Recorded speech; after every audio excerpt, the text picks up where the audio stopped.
Welcome, ladies and gentlemen, to as we are sitting high atop the birdcage for Chad.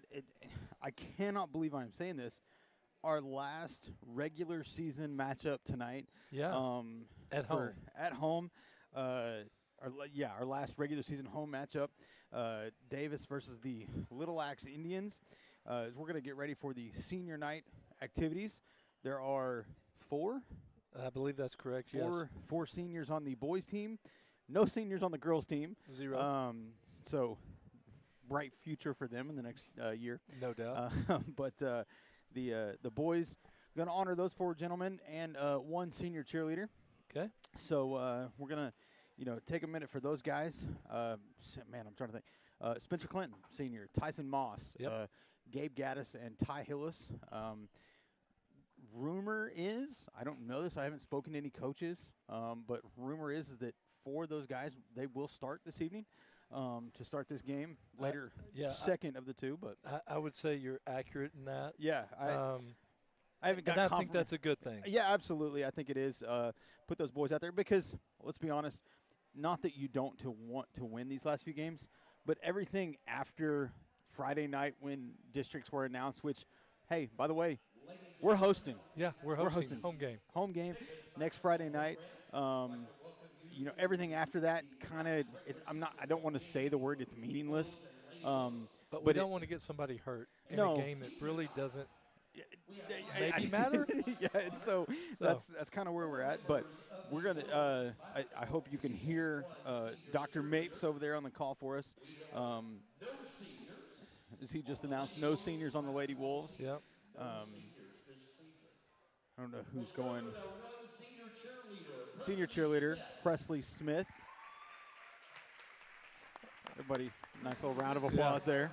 Jennifer Smith, cheer for 3 years, BPA for 1 year, 2023-2024, who's who, biggest flirt. Future plans are to attend college. Always like listening to their plans after they graduate. And the ones that really that crack me up are like, I'm going to take the year off. Yeah, that was short and succinct and to the point. Yeah, I mean, she's going to attend college. She's going to go to college. There you go. So, I think that's great. I'm 41 years old, and I just figured out what I wanted to do like last Tuesday. So, hey, that's good. You got to start somewhere. You got to start somewhere, right? Our first senior on the Blues basketball team, number 15, Gabe Gaddis. Gabe Gaddis, senior for the boys basketball team. Also, very partial to Gabe. One of my esports kids. Been involved for pretty successful esport kid. A very successful esports kid. Multiple state championships, state runner-ups, and he's gunning for 2 or 3 more state championships this spring. So okay, that's awesome. He's trying to fill the whole hand with set-up rings. So. Spring of 2023, Rocket League state runner-up in esports. Fall of 2023, Rocket League state champ. National Honor Society for 3 years. Oklahoma Honor Society for 3 years. His future plans are to pursue higher education and then go into welding. I like to hear that. Yeah. You got to pursue college. Again, a little partial here. I'm trying to recruit him to play college esports for me. But, you haven't any luck with that. I am actually. So hopefully nobody else jumps in and snatches him up. But, yeah. Next senior, Tyson Moss, senior for their basketball team. Another great kid. Actually was honored today as well. Big day for Tyson. Yeah, him and Mason Tomlinson both received all-star football team jackets today. That's awesome. For Class 2A. So, and you get 22 spots on a team like that. So to say that we have 2 out of 22 in 2A right here at Davis, I think is a big thing. So congratulations to him and Mason. It's not the 2A we will know next year. It's the bigger 2A. So it's 64 schools. Double amount of teams. Yeah. So. Basketball for 4 years. Football for 4 years. Baseball for 4 years. Key Club, HBA. Spencer Clinton.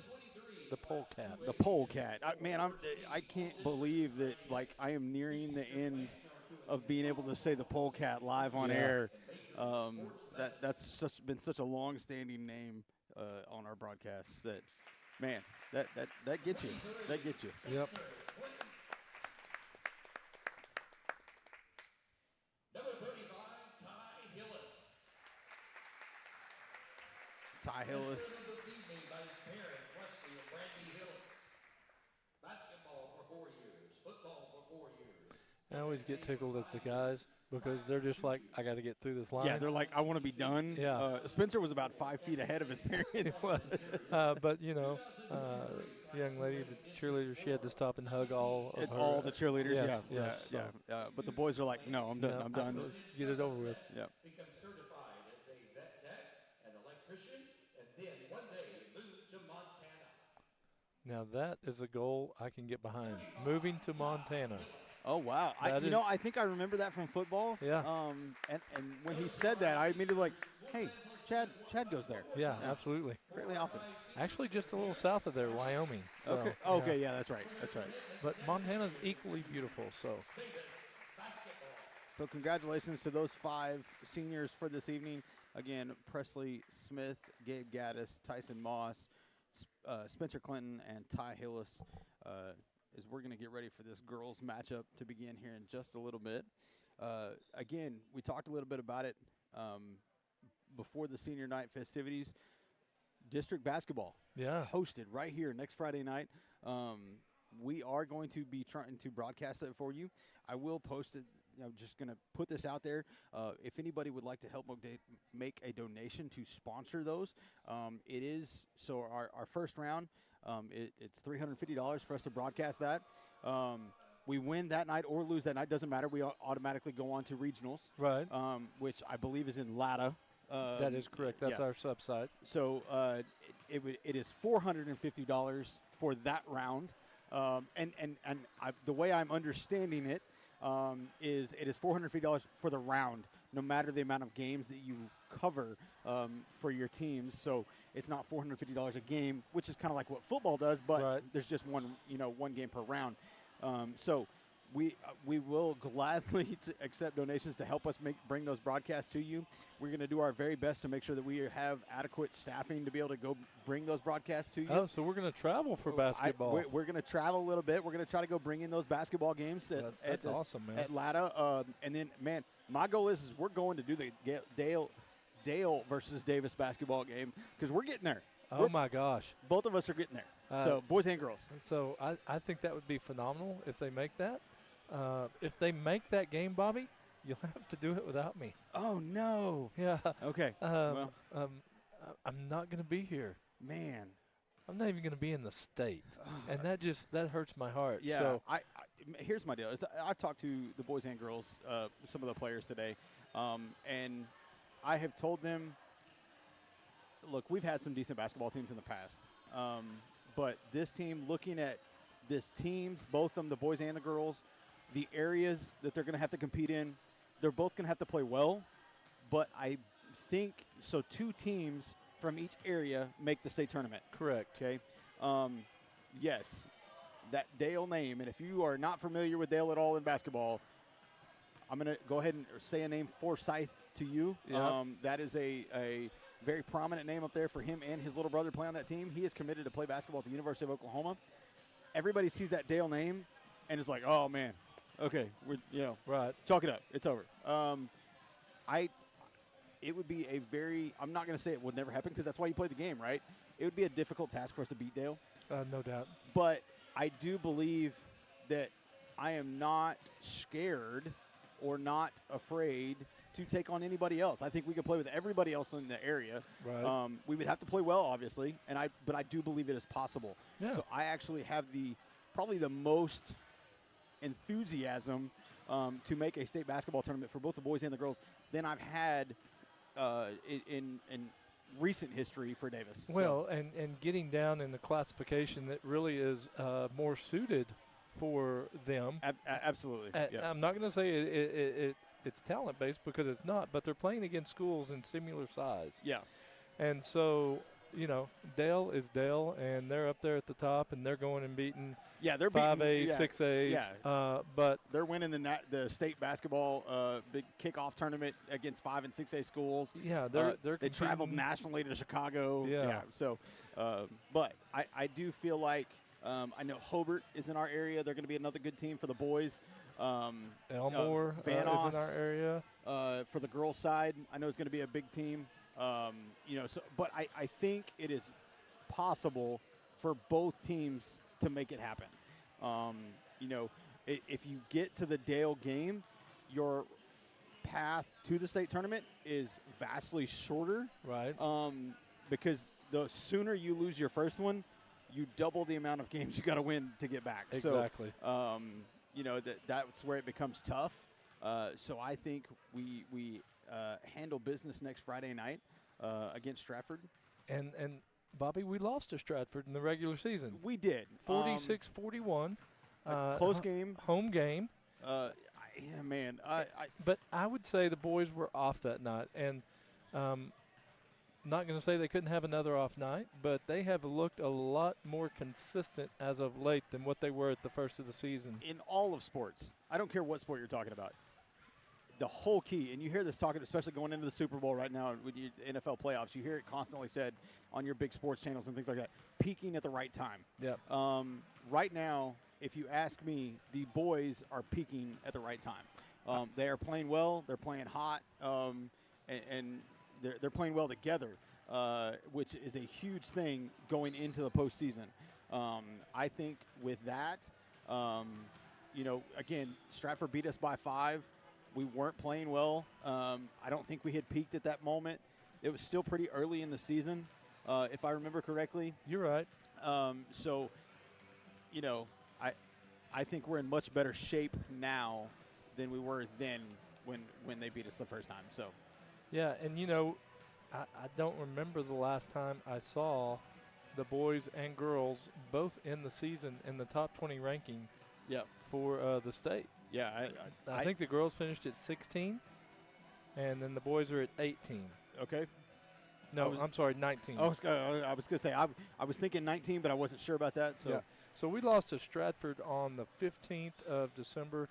It was by 5 points, but I'll tell you what, there was a 5 losses in there in the middle of the season for the boys, and their combined point total for those 5 games, 9 points. That's insane. Yeah. So and 5 of those were in that game. Yeah. So the other. Well, no.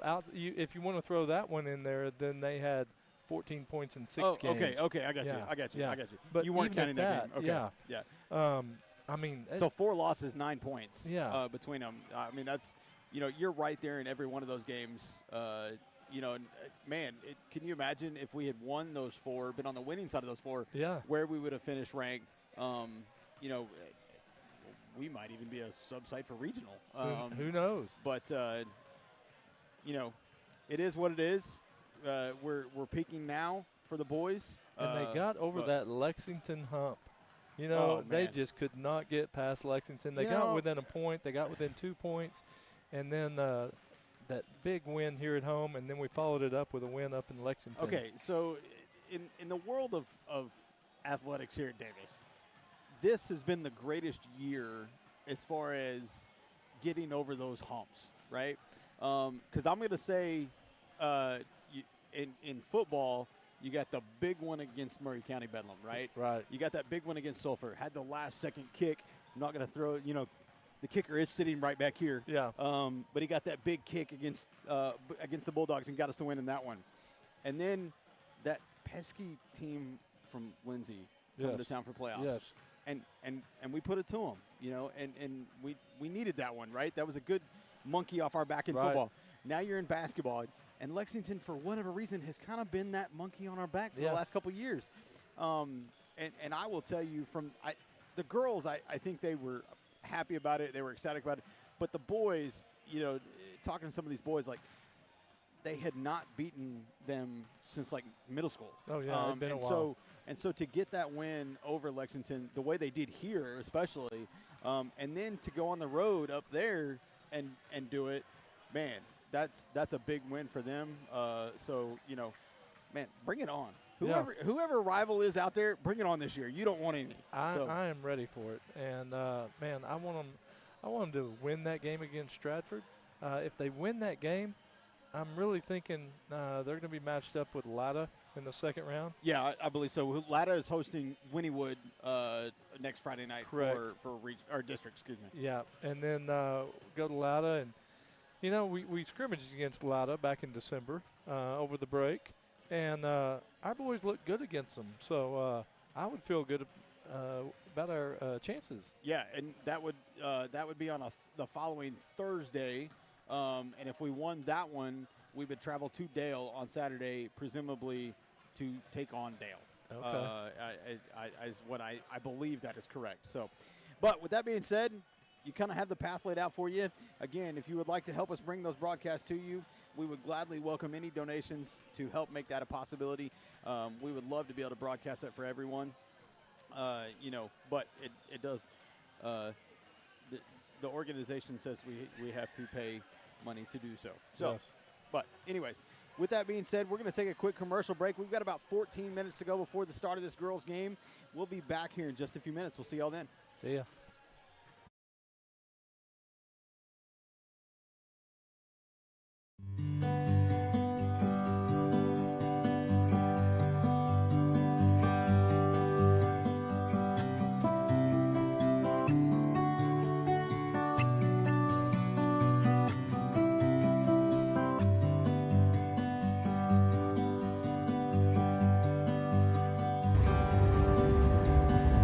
Washington Medical Center. We're here to take care of you.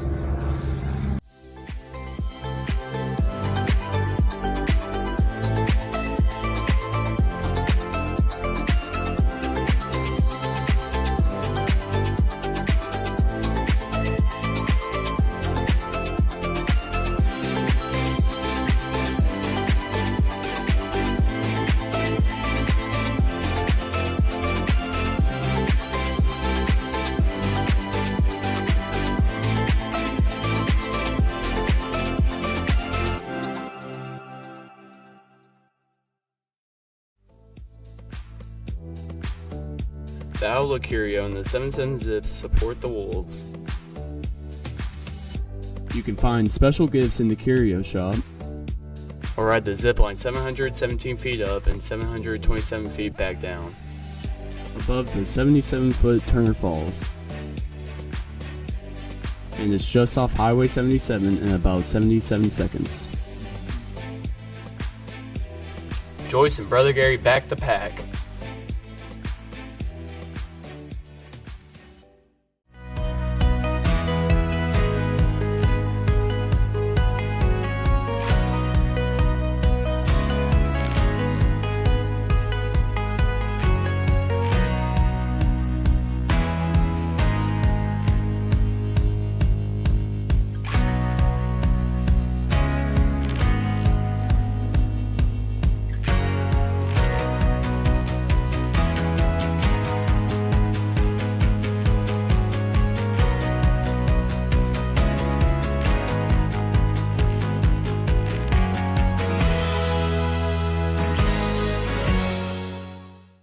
Robert York with York Janitorial Supplies and Equipment in Pauls Valley, Oklahoma. We're a veteran-owned and community-driven facility supplies company with a full line of towel, tissue, cleaning chemicals, safety, nitriles, to name a few. And last but not least, we've got a full line of equipment from scrubbers, ride-ons, chariots, sweepers, to name a few.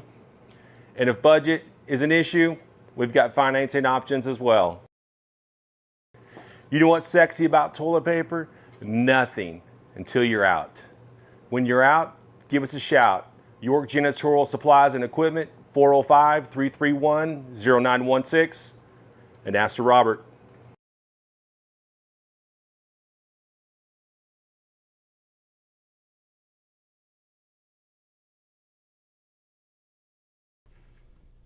Sooner Pharmacy provides a variety of healthcare services. We accept e-prescriptions and we also offer delivery services. Sooner Pharmacy is handicap accessible. Sooner Pharmacy is located at 705 East Main Street inside Sooner Foods.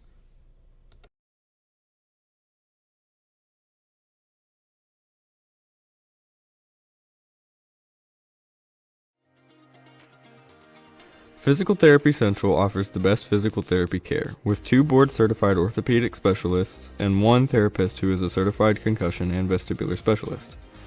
PT Central's friendly staff promises you a safe and inviting atmosphere while they work with you to get you back on your feet. Regardless of the injury, PT Central will have you back to moving again and feeling better than ever. Physical Therapy Central, serving Davis since 2011. Let us get you back to work, back to play, back to life. Welcome to Uptown Formal. We have a wide selection of dresses and suits that you can rent for any special occasion. We also have a variety of bows and bow ties available to go with your choice of wear. There are multiple dressing rooms where you can get a feel for the clothing you are trying on. We are located at Tiffany Plaza in Ardmore, Oklahoma. Uptown Formal, helping you look your very best for any occasion.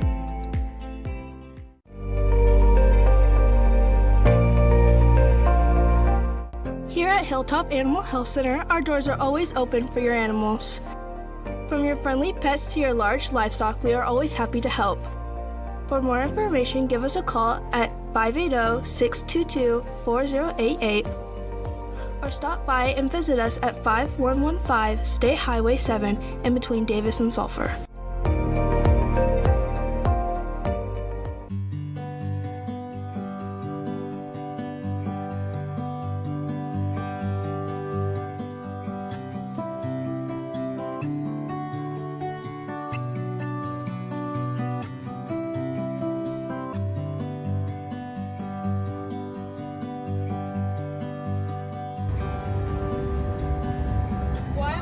Medical Center. We're here to take care of you.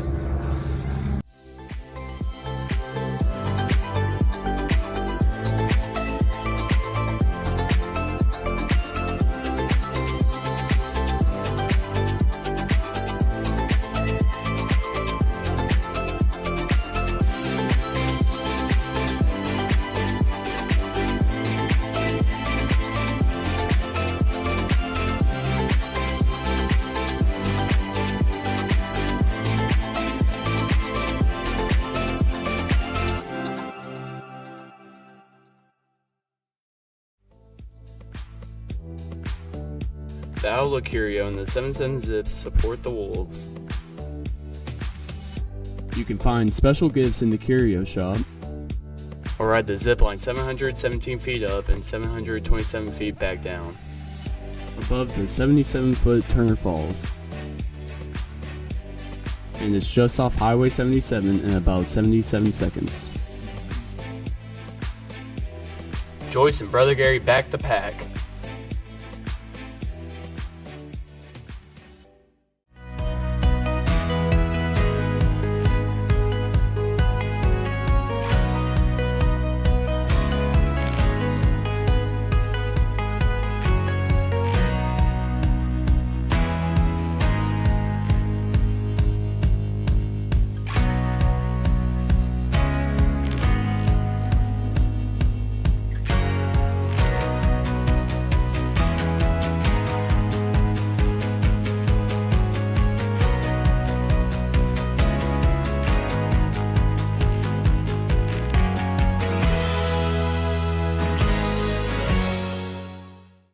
Robert York with York Janitorial Supplies and Equipment in Pauls Valley, Oklahoma. We're a veteran-owned and community-driven facility supplies company with a full line of towel, tissue, cleaning chemicals, safety, nitriles, to name a few. And last but not least, we've got a full line of equipment from scrubbers, ride-ons, chariots, sweepers, to name a few.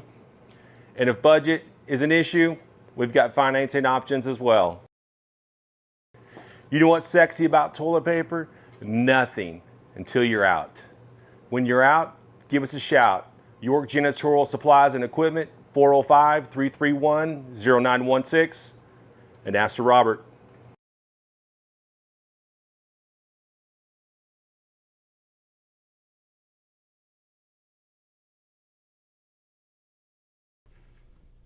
Sooner Pharmacy provides a variety of healthcare services. We accept e-prescriptions and we also offer delivery services. Sooner Pharmacy is handicap accessible. Sooner Pharmacy is located at 705 East Main Street inside Sooner Foods.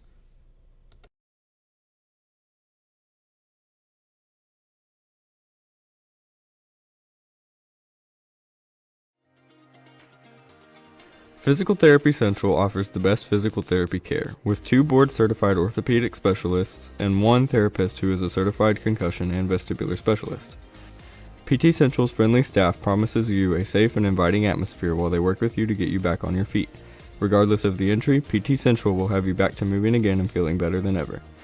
Physical Therapy Central, serving Davis since 2011. Let us get you back to work, back to play, back to life. Welcome to Uptown Formal. We have a wide selection of dresses and suits that you can rent for any special occasion. We also have a variety of bows and bow ties available to go with your choice of wear. There are multiple dressing rooms where you can get a feel for the clothing you are trying on. We are located at Tiffany Plaza in Ardmore, Oklahoma. Uptown Formal, helping you look your very best for any occasion.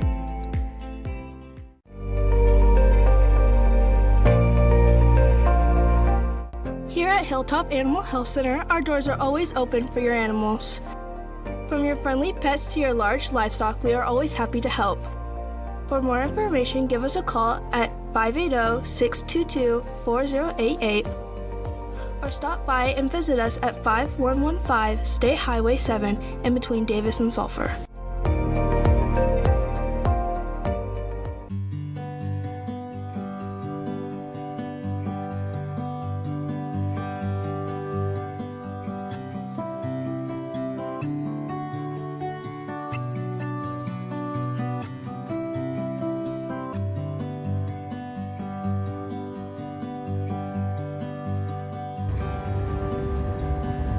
Washington Medical Center. We're here to take care of you.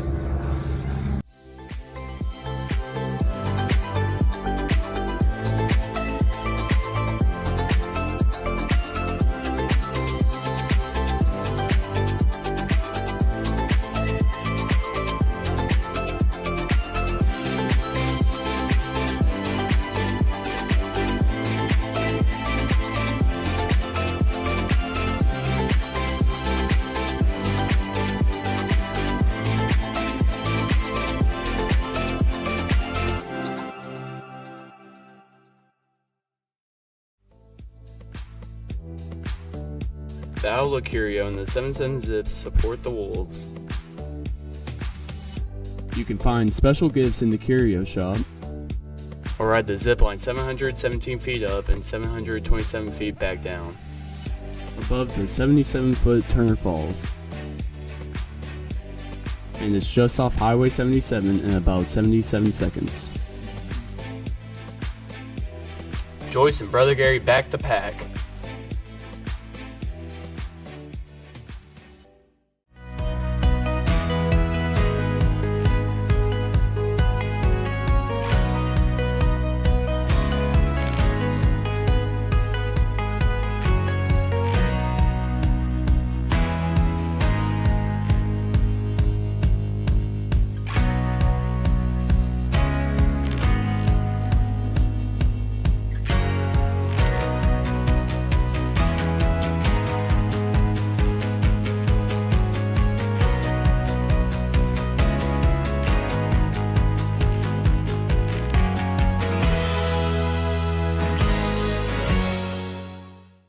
Robert York with York Janitorial Supplies and Equipment in Pauls Valley, Oklahoma. We're a veteran-owned and community-driven facility supplies company with a full line of towel, tissue, cleaning chemicals, safety, nitriles, to name a few. And last but not least, we've got a full line of equipment from scrubbers, ride-ons, chariots, sweepers, to name a few.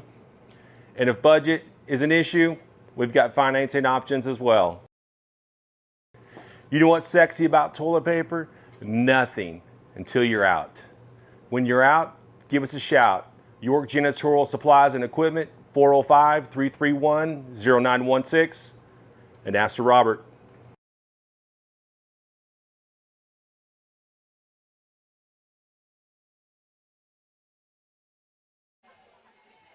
Welcome back, ladies and gentlemen, as we're back high atop the birdcage for this last senior night edition of the broadcast for the Lady Wolves and Wolves. They're going to take on the Little Axe Lady Indians first. We're getting ready for looks like the national anthem. So we're just gonna step away from the microphones and we'll leave it here as we get ready for that, and then we'll be back as soon as we get started.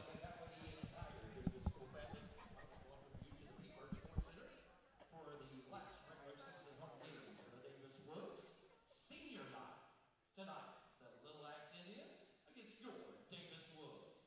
Before we have the starting lineup for the girls' game, please rise for the singing of our national anthem to be sung tonight. Davis High School vocal students, Reese Good and Bain Reed, the singing of our national anthem.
Another phenomenal job by the Davis vocal department. I believe that was Reese Gooden and Bain Reed singing the national anthem for us. Man, they do such a great job every time. So. Oh, they do. They knock it out of the park. Yep. So, man, I didn't hear the first one's number. Is number 3? Yep. Number 3, Aria Bates. Number 11, Kinsey Pierce. Number 14, Scarlett Eves. Number 21, Blakely Bruner. And number 23, Libby Pigeon are your Little Axe Lady Indian starters. As we get ready for the announcement of the Lady Wolves for the evening. Number 1, Kinsley Barnes. Number 21, or excuse me, I was looking at the side. Number 5, Jacoby Lanoy. It was Lily's fault. She moved on me. Number 13, Cameron Martin.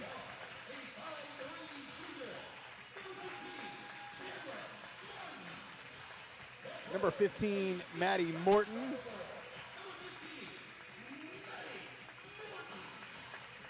And Media Zone, number 22, Presley Hunt. That rounds out your starters for the Lady Wolves tonight. As we have played the Lady Indians a couple of times this season, once on the road and then once in the tournament here. Yeah. Both dominant wins by the Lady Wolves. That's one way of putting it. That's probably the only way I think I could put that one. But we are here's one of those situations where now it becomes, how long do your starters play? Because you don't want them to get out of rhythm going into the postseason, but you also don't want to be getting hurt either. Yeah. So we'll see if that, plays into Coach's mind as we go on through this game.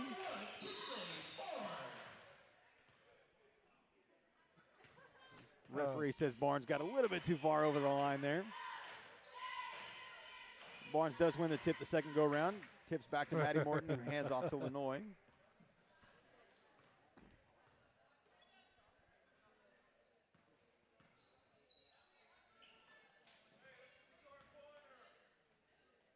Presley thought about it there for a second.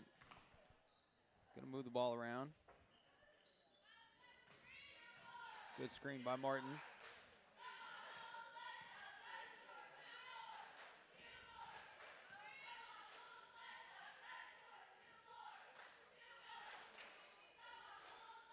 There's Presley wide open. Pulls up off the back of the rim. Rebounded by the Little Axe. I want to say follow your shot. Yeah, I think sometimes she gets in that mode of it. Man, it's going in. No matter, Right. But it did kick out off the back of the rim. But there are so many teams now that's almost a style to not follow your shot. Oh, absolutely. And almost like the shooter's job now is to get back on defense. Right. I've seen a lot of teams play that way. Presley going to push the ball up the floor. Finds Lenoy cut into the back. Great. Not even just the pass, the court vision to see her cutting on the backside. Good look there by Presley as she finds Lenoy for the easy layup.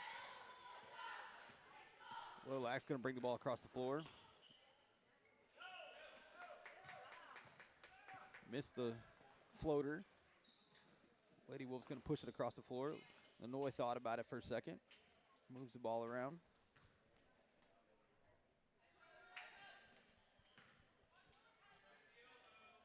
Martin thought about it for a second. Presley's going to pull up from beyond the arc there. Knocks it down.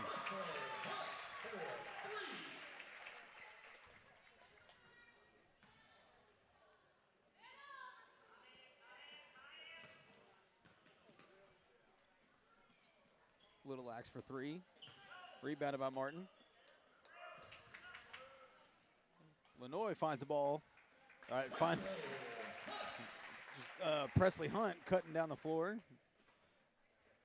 Jumps out to a 7-0 lead for the Lady Wolves.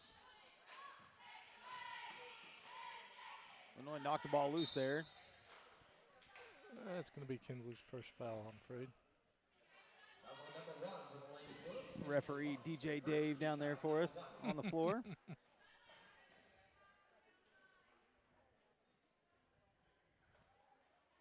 Real close to a backcourt there as they inbounded the ball. Trying to work the ball inside. Can't quite get it. Ball gets tipped around to Presley Hunt going down the other way. She looks like she's going to try to take it the whole way. Can't quite get it. Rebounded by Maddie Morton, who puts it up and gets the bucket. So she'll go to the line to shoot her and one. I don't even know that she had to leave her feet to put that one back in.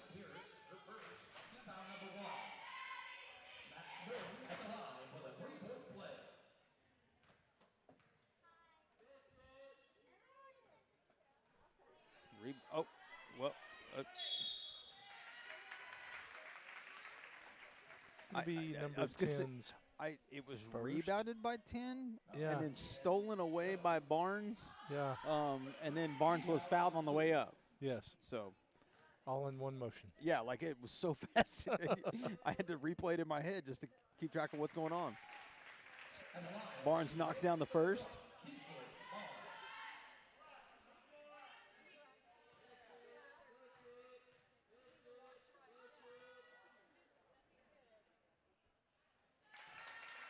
Barnes knocks down the second.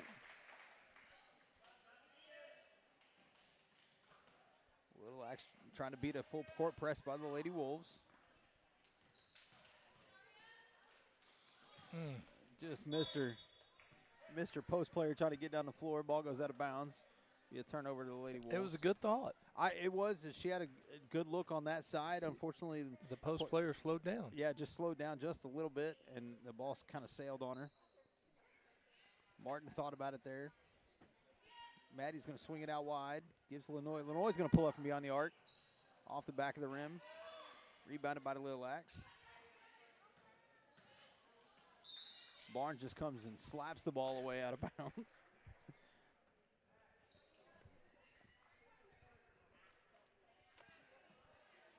Barnes had some force in that one. No doubt. She was swinging for the fences. Little Axe going to bring the ball across half court. Showing her handles a little bit there. Trying to work the ball inside. Going to be a travel. Yeah. I corrected myself. That's so hard for me because I want to say walk all the time, but walk's not a thing.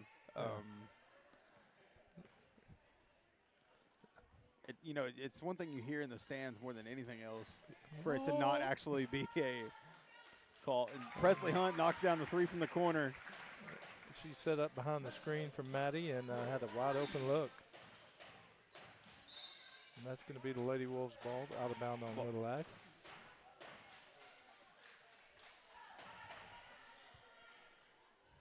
put the Lady Wolves up 14-0 with the ball.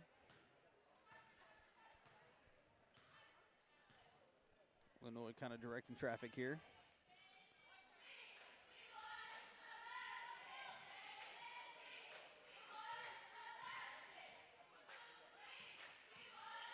Martin's going to get open there. Knocks it down. All the Lady Wolves hit their shots right now.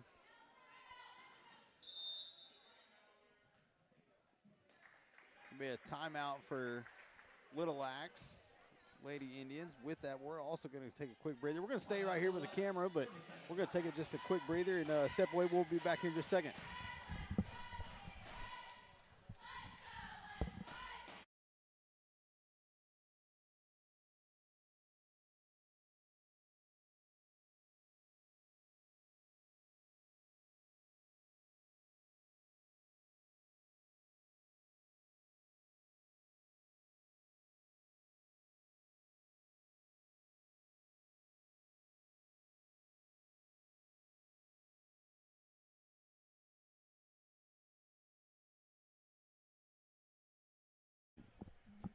All right, we are back as the Little Axe Lady Indians are going to start with the ball.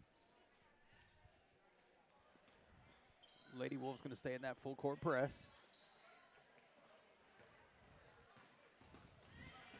Ball gets away, ends up out of bounds off of Lady Indians, so it'll go back to the Lady Wolves.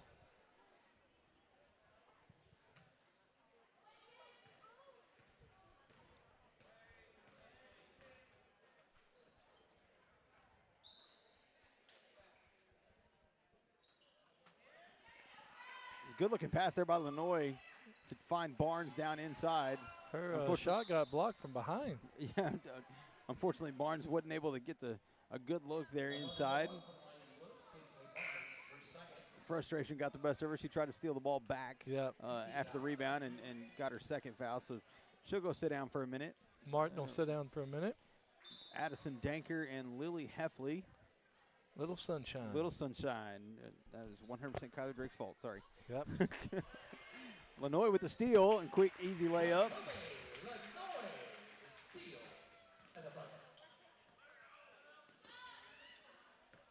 Oh, and Aaron pass gets away. Oh, unfortunately, Lady Wolves threw it away real quick, too. Presley Hunt gets a hand on that pass, knocks it into the hands of Maddie Morton, who throws ahead to Lenoy. Finds Addison Danker on the near side. Presley's going to let the offense get set up here.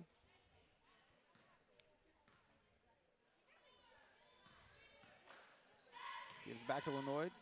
Mid-range jumper. Ball got bounced around. Ends up in the hands of the Lady Indians. Going to push forward.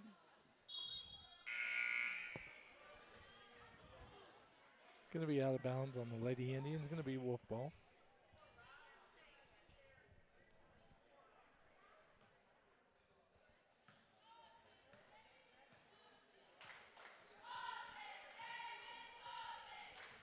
Illinois getting instructions from Coach Brown over there.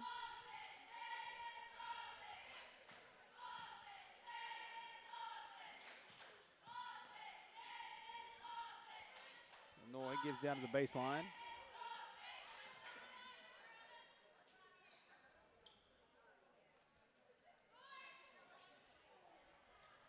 I know it wasn't a pass, but I think it looked like a pass. Well, Lady Indian, I'm pretty sure, got a hand on Presley Hunt's shot, caused it to fall short just a little bit, but it fell right in the hands of Addison Danker.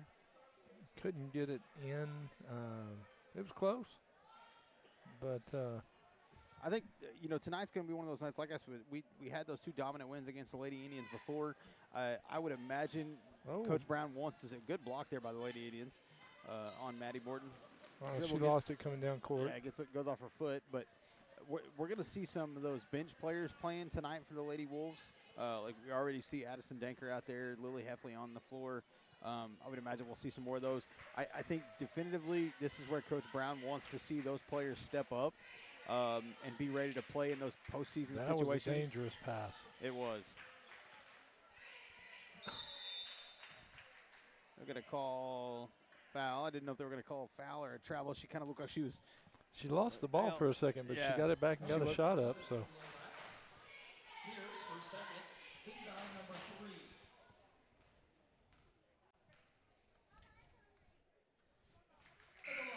3. Lenoy makes the first. Lenoy, there for 2.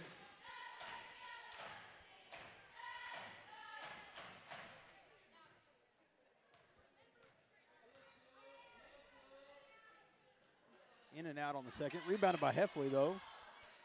Heffley tries to go back up. Can't quite get that one to fall. Rebounded by Lenoy. They're going to set the offense back up.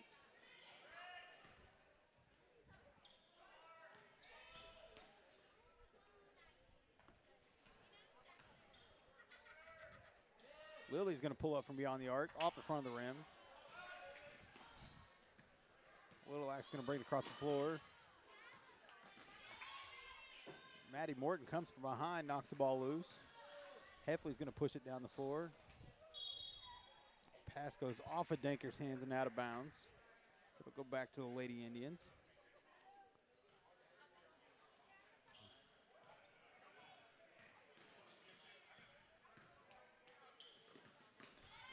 Tried to force it down low. Maddie Morton got a hand on it. Going to take it back down the floor. Gives to Hunt. Swings across to Danker. Gives to Heffley. Heffley's going to pull up. That one's going to be off the front of the rim. Rebounded by Danker. Finds Lenoy. Hunt. Hunt's going to pull up. Off the front of the rim. Rebounded by Danker. Able to get the pass to Lenoy. Lenoy can't quite get the ball to fall. Addison's going to kind of reach to try to get the ball. Commit her first foul. Jacoby Lenoy, her first, team foul number 3.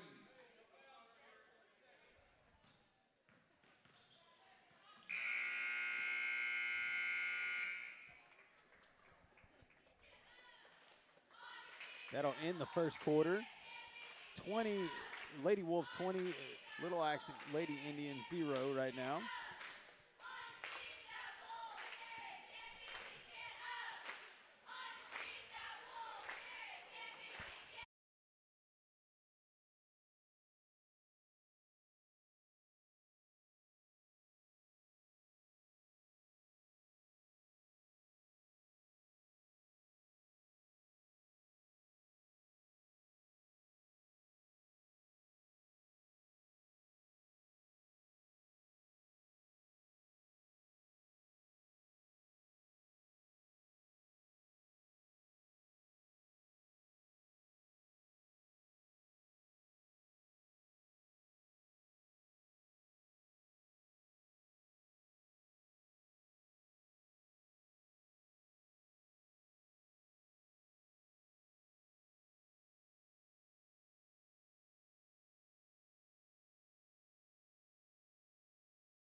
Welcome back, ladies and gentlemen, as we get ready to start this second quarter for the Lady Wolves versus the Lady Little Axe Indians. Start second quarter, possession. So it looks like Addison Danker went to have a seat, and Maddie Morton went to have a seat. No, that's not right. No, you got the ones that took a seat, correct? I did? Yeah. We're missing another one, though. Tylisha McDonald is on the floor. Lily Heffley. Lenoy. Barnes came back on the floor. Yeah, That's Barnes came back on. Gives to McDonald. Put on the brakes. Oh. Couldn't quite get the bucket. Little Axe Looked push like back Maverick out there putting on the brakes and letting them fly by. Yes, it did.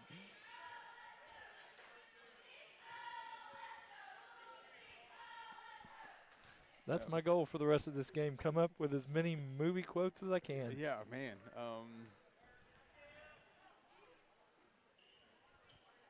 Shot? Three-point shot? It was a three-point shot. Lily Heffley. She's going to push all the way. Coast to coast. Yeah. Nobody in front of her for the layup. That was not Shelby Courtney. That was Lily Heffley. Thank you, go, Dr. Mr. Mapes. I think his glasses were down on his nose. He couldn't see that one. Lilacs trying to work the ball inside. Can't get it to fall. Rebounded by Heffley. Head to Barnes. Barnes kind of loses it, able to get it back and get the bucket.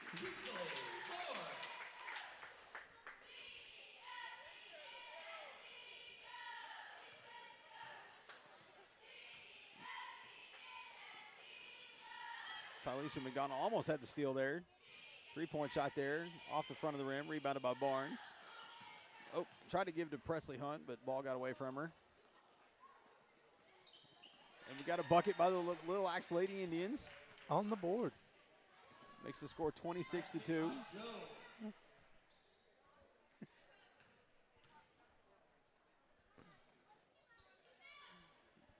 Lady Wolves working the ball around. Call foul on the floor.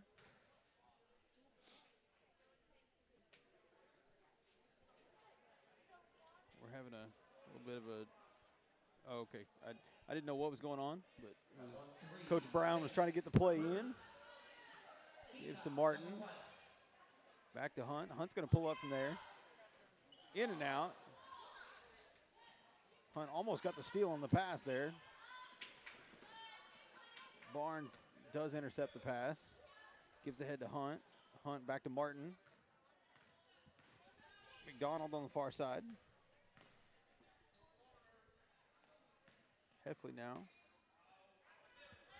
Swings back the ball down on baseline to Barnes. Oh, good to pass. Heffley. Oh, you got to go.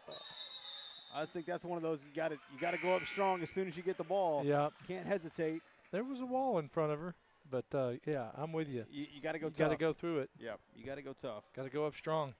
So as Presley Hunt is going to go have a seat, and Addison Denker is going to come back onto the floor. Barnes played center field and caught it. Gives ahead to McDonald. McDonald with a bucket off the glass.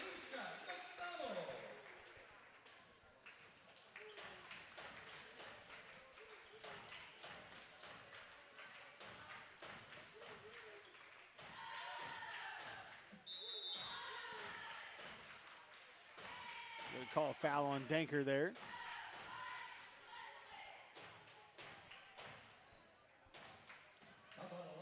I had to kind of, like, it sounded like oil drums being beat down here on the other end, and I had to look and see what was going on. Miss Parsons does that quite well. I was going to say, it looked like Parsons and Presley Smith, the senior cheerleader, was down at the other end, and they were just wailing away at those beams. Yes. They have figured out that is a way they can make a lot of noise. Yes.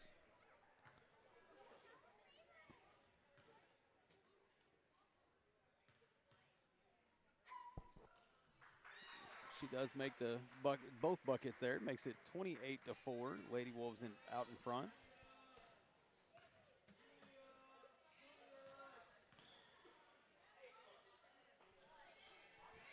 Denker with the ball, gives to McDonald. Martin.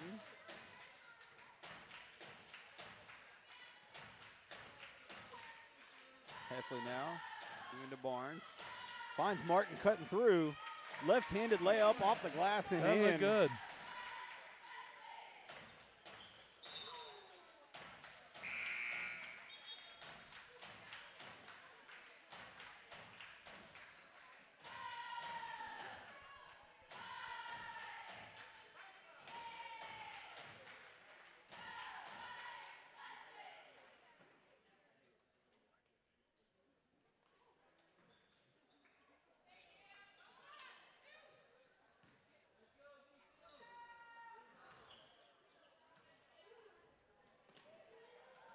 Good recovery by Martin.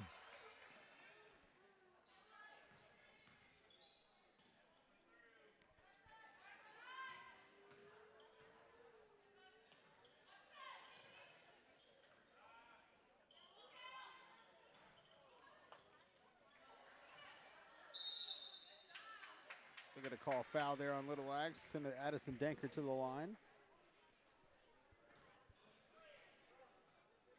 That's on 10 for Little Axe. Jones, second.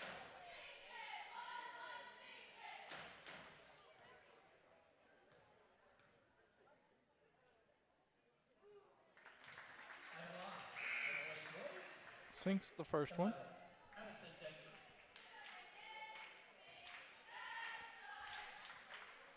McDonald going to take a seat.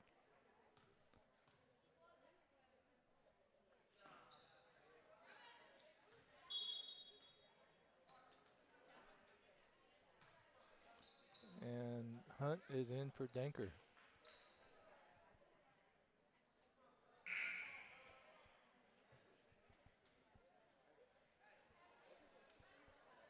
Aria Bates in for Little Axe.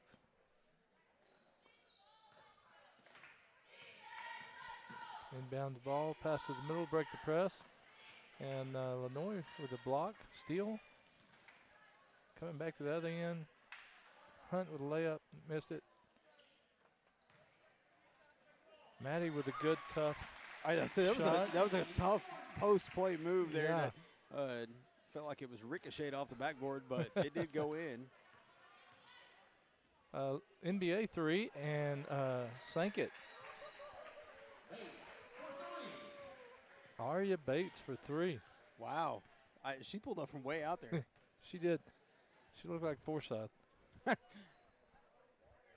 Have you seen him shoot threes? I have, and with the losing streak that Oklahoma is on right now, I am so looking forward to have that dude play for them next season. Oh, my gosh. It's Steph Curry-esque. Oh, she got away with a walk. She got away with one there. Presley Hunt knocks down a 3. Got away with a travel. I call it walk, too, but anyway. It's a bad habit, but. I'd like to see Bates come down and pop another one. I was going to say, she might. She looked like she'd pull up from just about anywhere. She has shown some handles in this game. She wanted to pull up. Lenoy trying to deny her. Man, she threw a 90-mile-an-hour fastball to her post player there. Yep. I don't think her post player quite expected it that quick, and the ball was all of a sudden under her chin. Well, she dug it out of her chest and put it up for a shot, and Maddie Morton picks up her first foul of the night.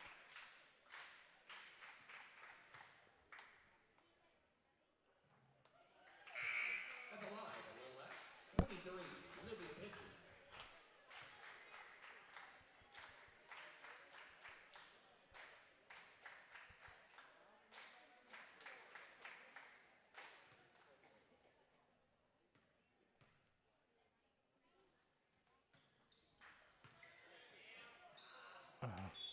Lady Wolves had it, and it just slipped through their fingers. It's going to be Little Axe Lady Indian ball.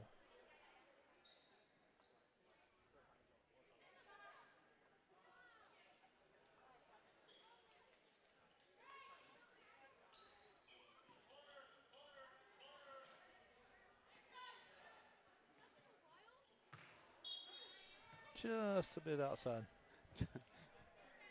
There's your second one. That's Yeah. number 2. Number 2.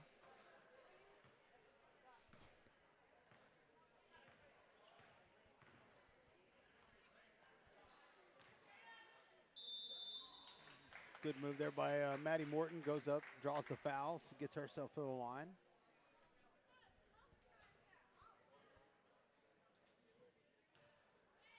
Sorry, we've got a couple people out watching with us on the interwebs, but I was being told that our mics were too low. We don't hear that very often. No, we don't. No. We get told typically to be quiet. Turn it down. But no, there's a couple people said they could barely hear us, so I was trying to turn us up a little bit. Again, I'll take the one time somebody asked me to be a little louder. It's not a typical thing for me. For the last team foul, number 3.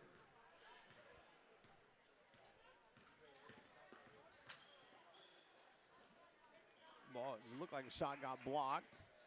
That it did. Loose ball picked up by Barnes. And Martin couldn't get a handle on it. It was coming in hot. It looks like a mass substitution coming for the Lady Wolves.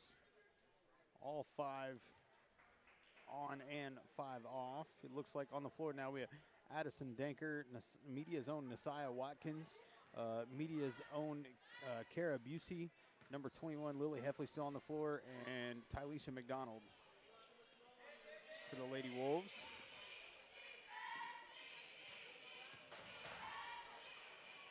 Loose ball. Busey going to pick up her first foul.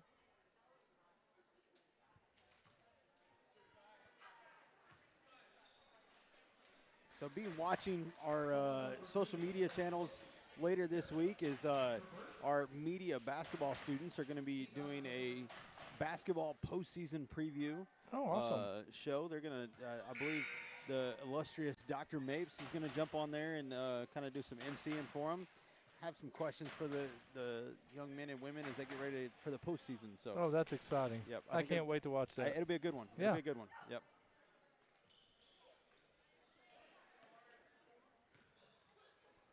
Lily Heffley going to bring the ball down the floor. Gives to Danker. McDonald over to Watkins on the near side.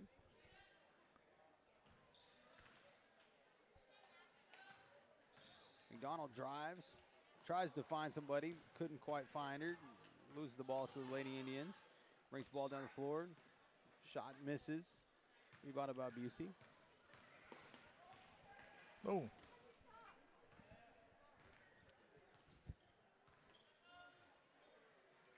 Little sunshine.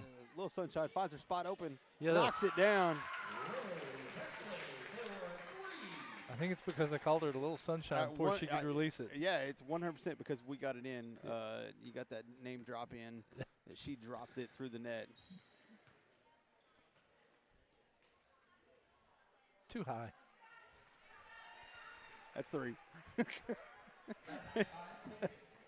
that's one that I can't see. Anyways, okay. Watkins with the ball. Wow. Yeah. Danker gives to McDonald.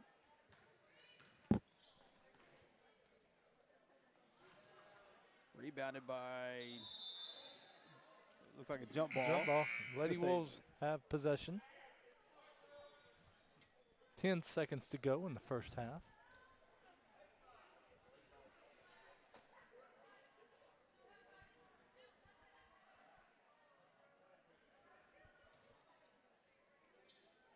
Danker looking to inbound the ball. Does get the ball inbound to McDonald. Finds Heffley. 5 seconds left. Danker's going to pull up. From way downtown. Loose ball. And buzzer will sound. That'll bring us to the end of the first half of this Lady Wolves versus Lady Indians contest. Lady Wolves up 40-11. Another big lead right now. Like we said, we have had 2 matchups with the Lady Indians earlier in the season. Both been about the same. Well, I will tell you right now, the Lady Indians have that's the highest score they've had against our Lady Wolves. And they've got it in half. So kudos to there's improvement. There's improvement, and they're fighting hard. They have not quit. No, they're hustling up and down. They're making some good passes. Just sometimes they've got a little bit too much sauce on them. And just like on the Lady Wolves side of the floor, there is not a single senior on the Lady Indian side. And I'm going to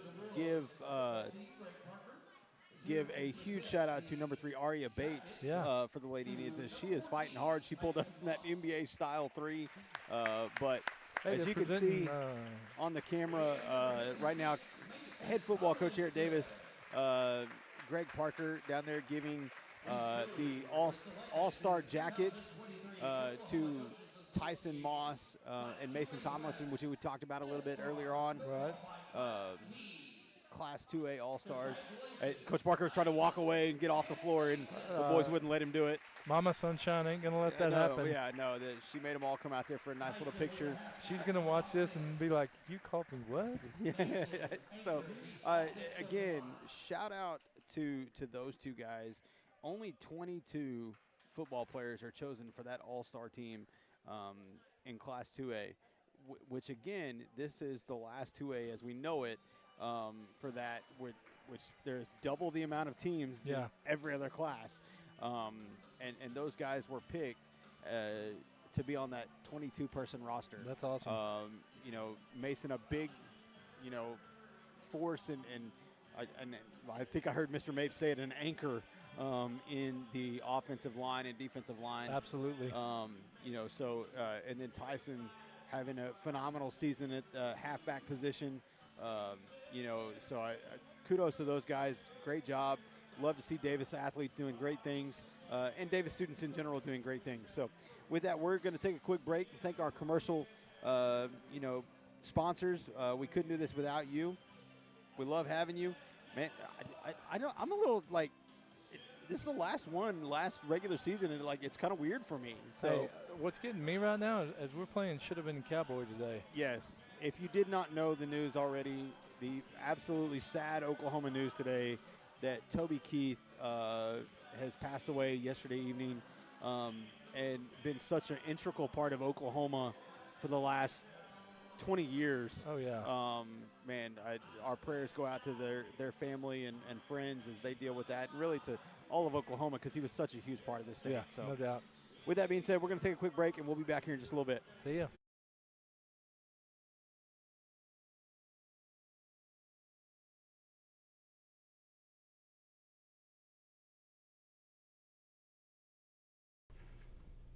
Sooner Pharmacy provides a variety of healthcare services. We accept e-prescriptions and we also offer delivery services. Sooner Pharmacy is handicap accessible. Sooner Pharmacy is located at 705 East Main Street inside Sooner Foods.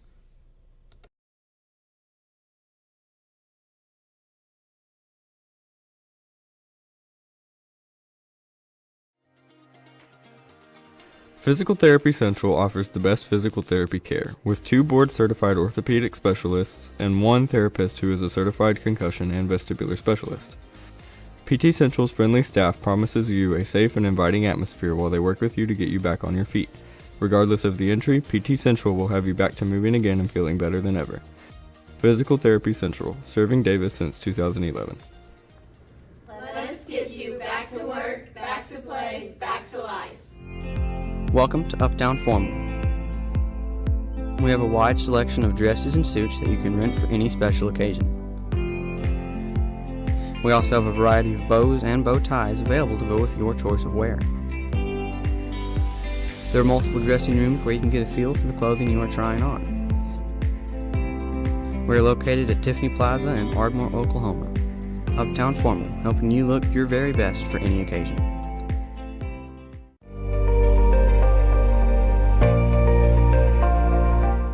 Here at Hilltop Animal Health Center, our doors are always open for your animals. From your friendly pets to your large livestock, we are always happy to help. For more information, give us a call at 580-622-4088 or stop by and visit us at 5115 State Highway 7 in between Davis and Sulphur.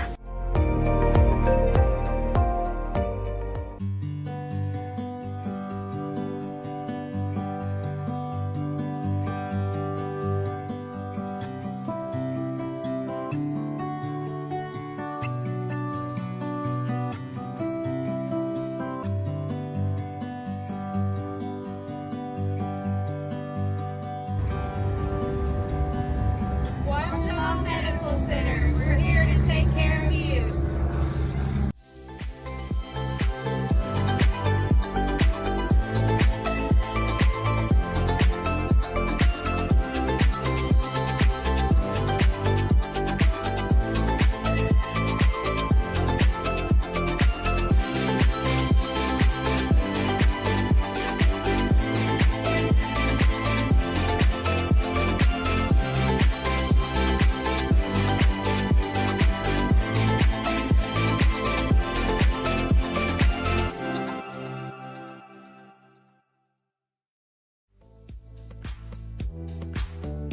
The Outlook Curio and the 77 Zips support the Wolves.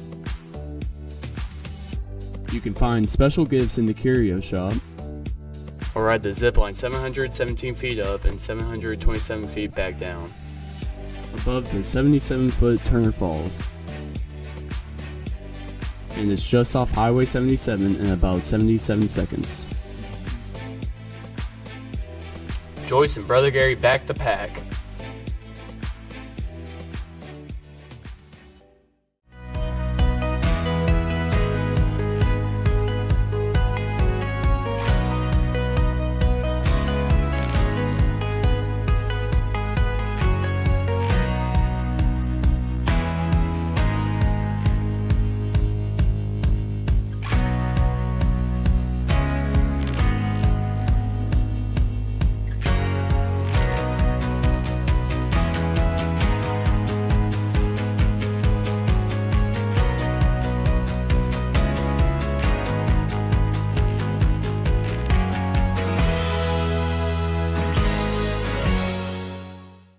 Robert York with York Janitorial Supplies and Equipment in Pauls Valley, Oklahoma. We're a veteran-owned and community-driven facility supplies company with a full line of towel, tissue, cleaning chemicals, safety, nitriles, to name a few. And last but not least, we've got a full line of equipment from scrubbers, ride-ons, chariots, sweepers, to name a few.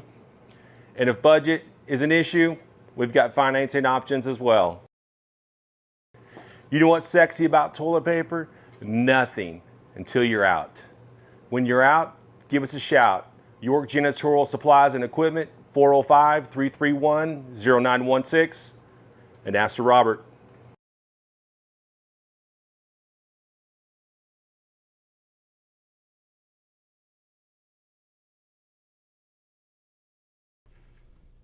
Sooner Pharmacy provides a variety of healthcare services.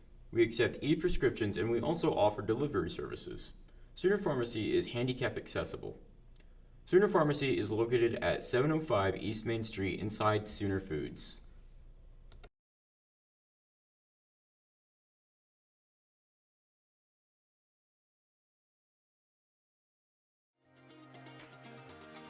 Physical Therapy Central offers the best physical therapy care, with 2 board-certified orthopedic specialists and 1 therapist who is a certified concussion and vestibular specialist. PT Central's friendly staff promises you a safe and inviting atmosphere while they work with you to get you back on your feet. Regardless of the injury, PT Central will have you back to moving again and feeling better than ever. Physical Therapy Central, serving Davis since 2011. Let us get you back to work, back to play, back to life. Welcome to Uptown Formal. We have a wide selection of dresses and suits that you can rent for any special occasion. We also have a variety of bows and bow ties available to go with your choice of wear. There are multiple dressing rooms where you can get a feel for the clothing you are trying on. We are located at Tiffany Plaza in Ardmore, Oklahoma. Uptown Formal, helping you look your very best for any occasion.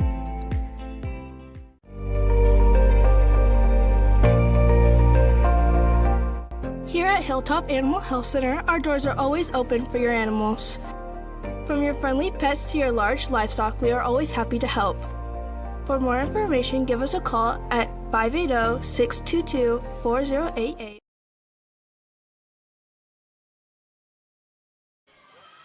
Welcome back, ladies and gentlemen. We got about 35 seconds to go before the end of this halftime.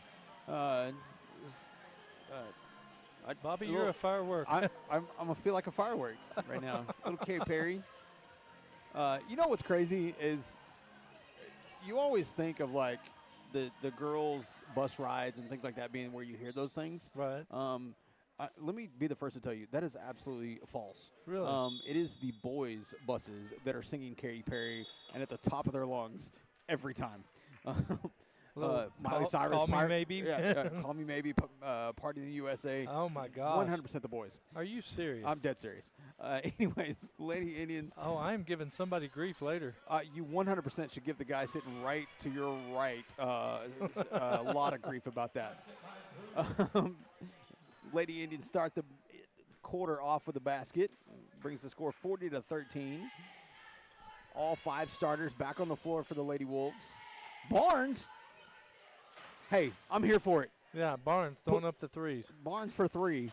I want to see Maddie Morton throw up a 3 before the night's over. I think that should be a requirement from this point forward in the game. Like, you have to be a post player and shoot from 4 feet behind the arc. Lady Indians trying to work the ball down low. Bates pulls up. Oh. Almost knocks it down from another NBA-style range. Rebounded by Barnes. Finds Hunt, who finds Lenoy really quickly on the play down the floor. Lenoy gets the easy bucket off the glass.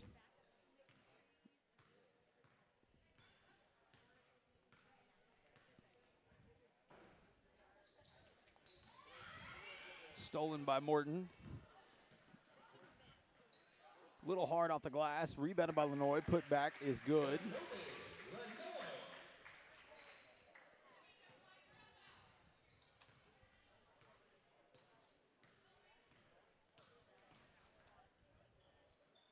Good pass.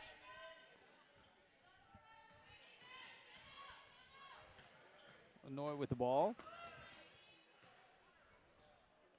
Swings the ball across to Hunt. Hunt's going to pull up from the sidelines off the back of the rim.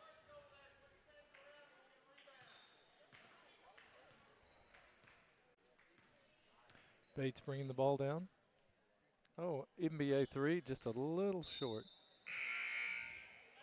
Tried to say that it went off the hands of the defender, and it did. That's looked like what Corey is saying. Yeah. Down here in this end.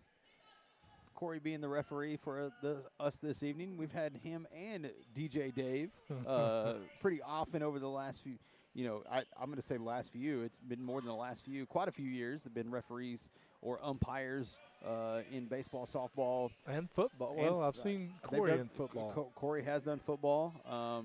So those two gentlemen doing their due diligence, giving their time to youth athletics. And if they weren't here tonight, we wouldn't be here. This is true. Well, we would. It'd just be it'd be a lot more interesting on the court, I'm sure. Yeah, absolutely. Bates dribbling around, gives the ball up, gets the ball back, tries to go inside. Maddie Morton denies her shot.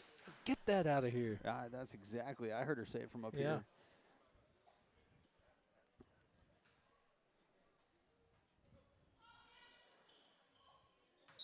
Tried to work the ball back down low. Couldn't quite get it.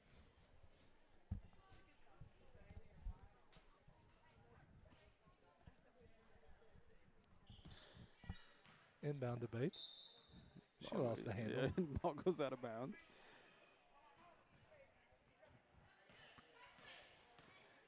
Noy's going to push. Hunt. Yeah, I was going to say she's pushing the ball, trying to work the ball inside to Barnes. Barnes goes up, draws the foul.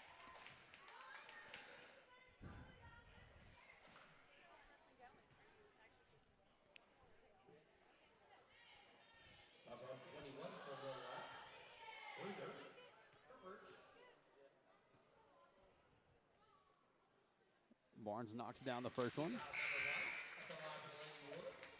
There for two, number 1, Kinsley Barnes.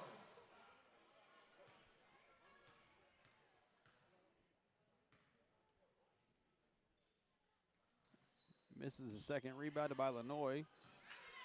Couldn't get the bucket to fall. Martin makes the steal, though. Martin's going to pull up from beyond the arc. Off the front of the rim. Rebounded by the Little Axe. Bates is going to try to bring the ball across the floor. She's going to stop and pull up mid-range. Knocks it down. Bucket. I would love to know how many points Bates has for the Lady Indians right now. Nice pass from Barnes to Barnes to Morton. Two post players working together there.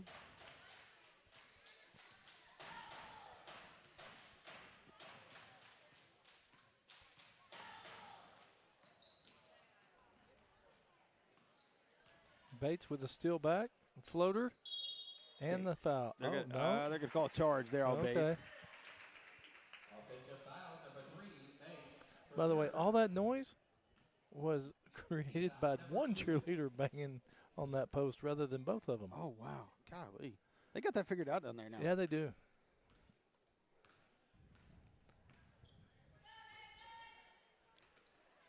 Lady Wolves working the ball around. Barnes tried to force it a little bit too much. Loose ball. Going to be a jump ball. Cameron Martin did a good job of getting her hands on it. Lady Wolves. Ball will stay with the Lady Wolves.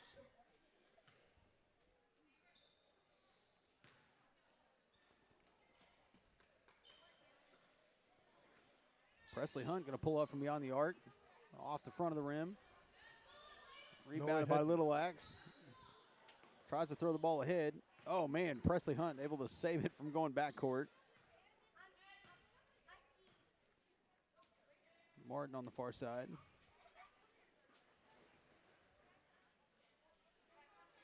Martin's going to pull up from there.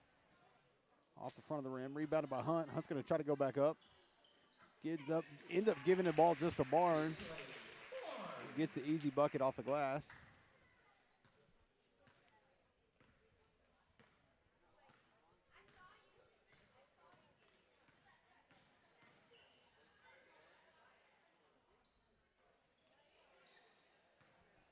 Lady Indians trying to work the ball around.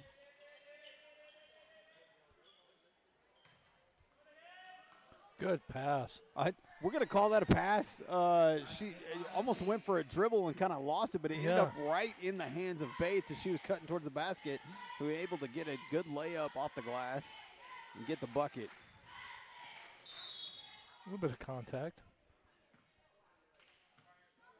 Going to be on number 14, I believe, Scarlett Eves. Hunt and Lenoy going to take a seat. Anchor and Heffley onto the court for the Lady Wolves.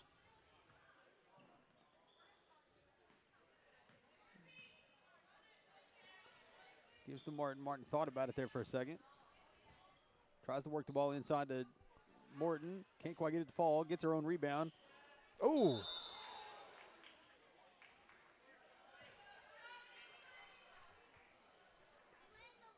Kinsley Barnes is walking away from that. She's okay. She would. What's great? She basically had a hand on the ball over her own head. Yeah. But Bates pulled the ball down so forcefully that it kind of took Barnes with her. You don't see that happen very often. No, you don't. Come on, Maddie. Oh. We're just rooting for Maddie to shoot the ball from beyond the arc.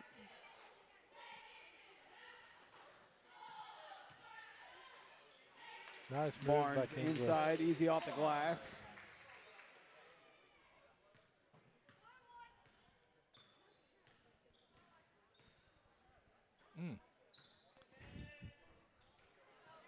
Lily Heffley with the steal there.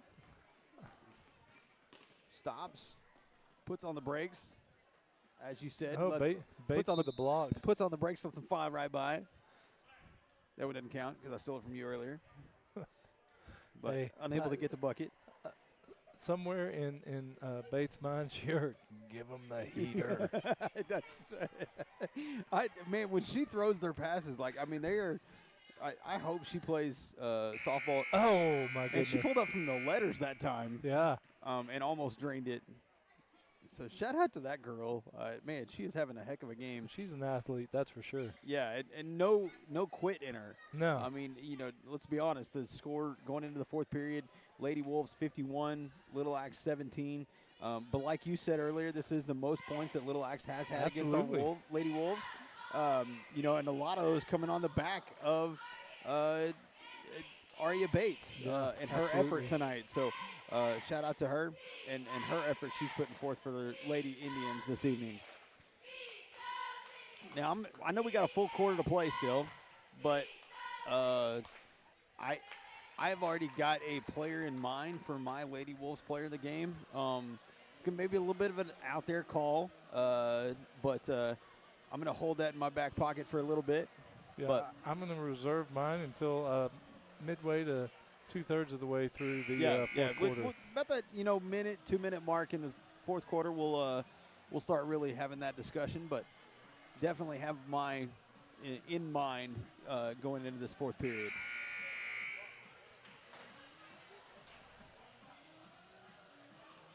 And, if you're out there watching with us, I know we've got about 35 people watching with us tonight. If you're able to type in the chat, tell us who you think the player of the game ought to be. We love to have the discussion and talk about it. Yeah, we love to hear absolutely. what you guys think. We are not always correct. We are most of the time wrong. We're just taking a guess at it, Yeah, we're just 100% guess Stab at it. in the dark. Yep. Lily Heffley going to start with the ball, gives to Danker. Back to Heffley. Trying to work the ball inside to Morton. Finds Danker. Danker's going to pull up. Off the front. Rebounded by Morton. They're going to call it jump ball. Jump ball. Possession. Little Axe. Ball will go to Little Axe.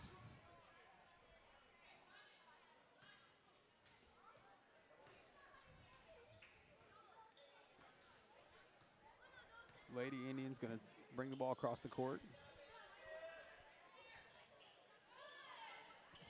Nice looking design play. Good little play to get the ball inside. Heffley going to go coast to coast. Oh. Draws the foul. Yeah. Almost, no, I think she was trying to take out her mom down there. Mama Sunshine. Mama Sunshine. That was on 21 for Little Axe. Bruder for second. Keep on number 1. If you don't follow Mrs. Heffley, Elisa Heffley on TikTok. You absolutely should do so. She has a lot of TikToks that are finish the lyric, and nothing will make you feel older than not a single young kid knowing a song. No doubt. Yeah, TikTok Tuesday, TikTok Thursday, whatever that is. Yeah, she does a phenomenal job at it, and it never makes me feel older. Lily shoots puts the second one in, makes the lead 52-17.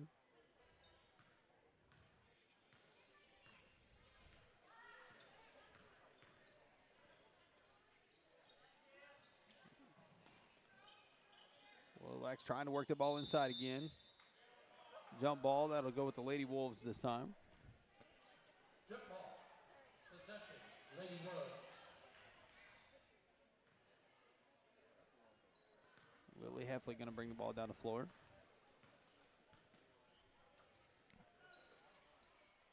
Maddie Morton swings it across to Danker. Danker's going to pull up, knocks it down.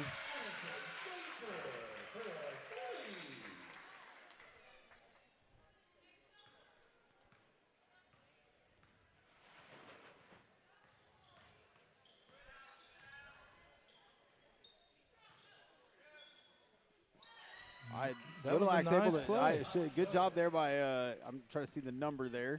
Alicia Jones, I believe. Alicia Jones, she was able to back Barnes down a little bit and get a bucket off the glass. Nice post move. Call foul there. Reach on 2-3? Nope. I think they're going to call it on 10 yep. on Alicia Jones. It's going to be mass subs for the Lady Wolves. Kobe Lanoy, Tylisha McDonald, Kara Busey, Presley Hunt, and Nasiah Watkins onto the floor.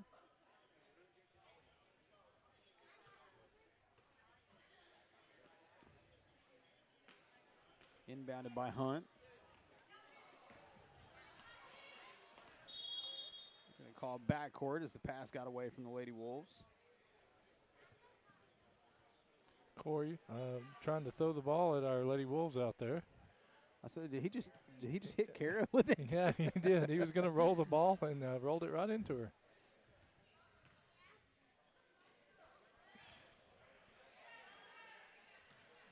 Busey ends up with the loose ball, gives to Lanoy. McDonald swings the ball far side to Hunt. Watkins, the ball. Watkins trying to dribble inside. Loose ball ends up in the hands of Hunt.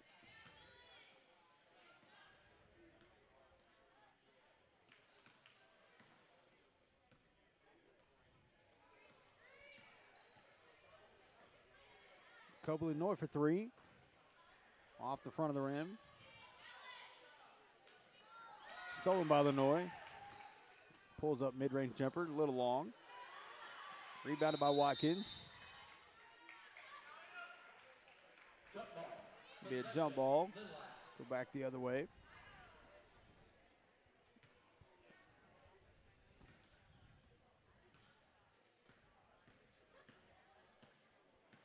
Bates going to bring the ball across the floor. Stolen by Lanoy. Bates is not going to let that go. Oh, man, good there decision by Lanoy to give the ball up. Understand that Bates was coming hard to stop her from an easy layup. Right. And finds Hunt, coming with her, right behind her, basically. Easy bucket off the glass.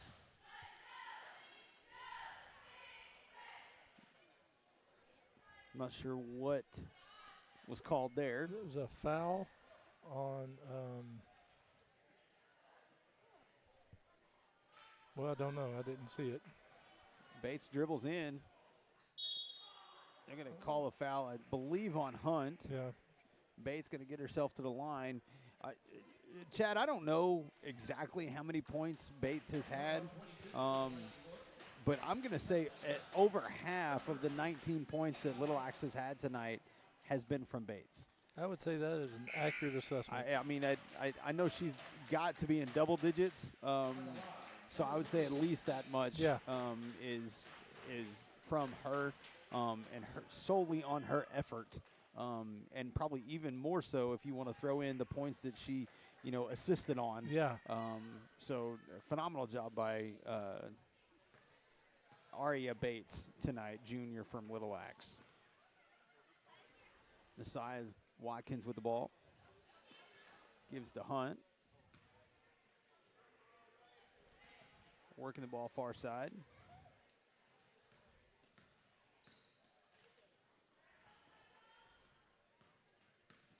Hunt not afraid to pull up from anywhere. Gets the ball inside to Lenoy. Shot was blocked. By I don't know if that was Bates or it was Bates. Jones that got her hand on. Looked like Bates. Rebounded by Little Axe. Oh. All right, she thought about throwing that fastball. Yeah, she did. That fastball was coming. I was thinking about telling somebody, hey, watch out. If you can dodge a wrench, you can dodge a ball. I mean, she. Hey, that's number 4. That's number 4. Yeah, absolutely.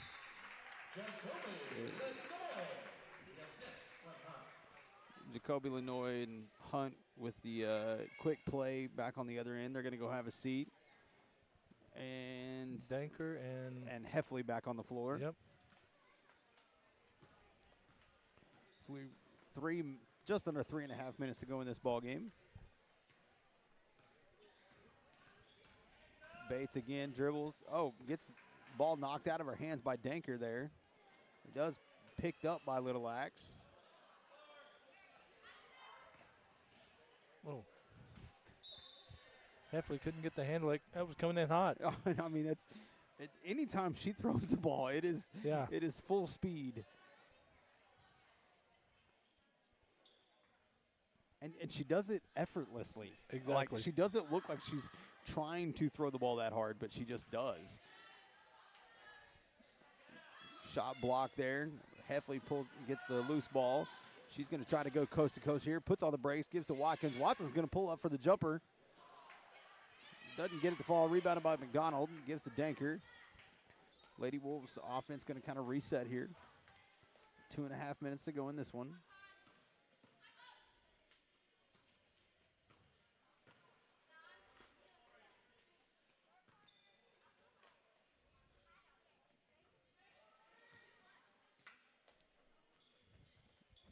Little sunshine. I didn't get it out quick enough. Yeah, you didn't say it fast enough. Rebounded by McDonald, though. Put back.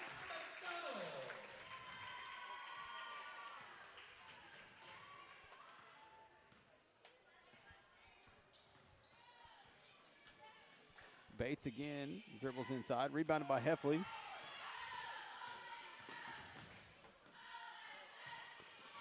A little hard off the glass. Rebounded by Danker. Danker gets the putback.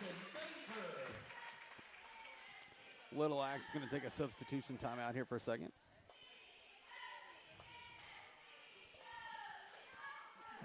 Aria Bates and Alicia Jones going to go have a seat. And Bates again, is getting a much-deserved rest. all right, shout out to Aria Bates. She's played one heck of a game for the Lady Indians. All right, Bobby. We're at that point in the game. We are at that point in the game. I'll wait to see what Tyleisha McDonald does here. Loses the ball, actually. Ball's going to be going back the other way. So I'm actually going to go with a non-starter, a bench player. And I'm going to base this off a couple of things because I'm going to give an honorable mention to another bench player. I think Tyleisha McDonald has done a great job coming off the bench this evening. Right. Had a good game coming off the bench and shown that she could, play some pivotal minutes, to get somebody a rest or something like that. So really done a really good job for her. With that being said, mine is actually going to go to Lily Heffley because I think she's hit a couple of big shots. I know she had a big shot just the other night late in a game with was it Dibble? Had a three-pointer. Colgate, I think. Colgate, okay. Had a late three-pointer in that game when it was a tie ball game. So I'm going to have to go with my player of the game for tonight and over the last couple of games, Lily Heffley. Well, I will agree with you, but Lily would be my honorable mention. I think Lily and Addison Danker have both been key in coming off the bench and giving some of those starters breaks these last few games. And both of them, when they've come in, they've done their job. They've taken care of business. So my player of the game tonight is going to be Addison Danker, with honorable mention to Little Sunshine. Yeah, and I think both of those are interchangeable. And have become, those 6th and 7th players off that bench, right? Which is a huge help to Coach Brown and the coaching staff as they get ready for this postseason run, to be able to know that they have those dependable players coming off the bench. Right. So, yeah, great job, ladies, tonight. Another win, 65-20, the final for this one, as we end the last regular season home game for the Lady Wolves, as they will, again, regular season, we will play next Friday night right here against Stratford. But before then, we will travel to Dibble on Monday. Well, we've got to travel to Tishomingo on Friday, and then we turn around and travel to Dibble next Monday. Yep, that's correct. I forgot about the Tishomingo game. So with that being said, we're going to take a quick break before these boys' games, and we'll be back here in just a minute. We'll see y'all then. See ya.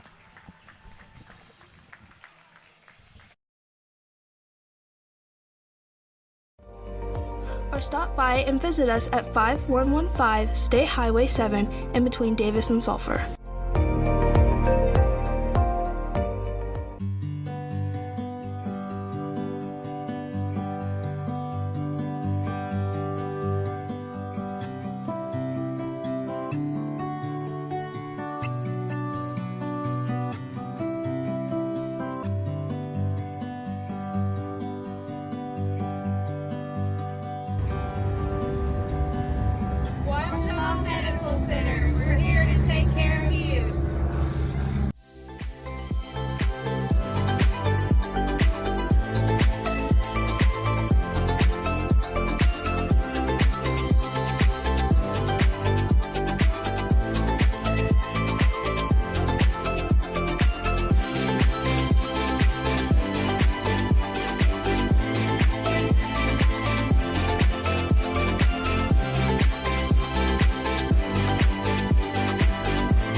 The Outlook Curio and the 77 Zips support the Wolves. You can find special gifts in the Curio Shop, or ride the zip line 717 feet up and 727 feet back down, above the 77-foot Turner Falls. And it's just off Highway 77 in about 77 seconds. Joyce and Brother Gary back the pack.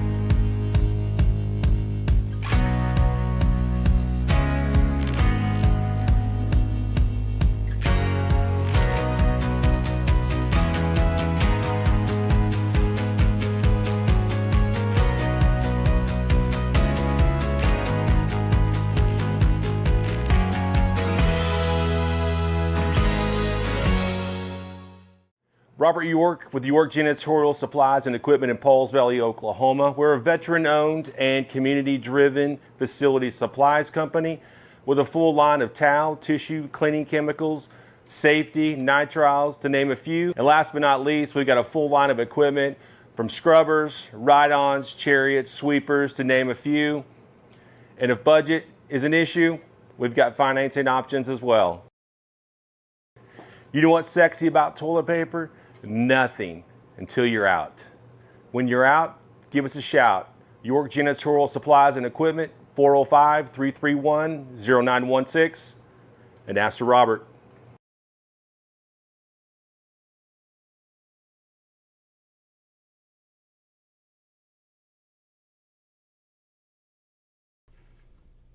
Sooner Pharmacy provides a variety of healthcare services.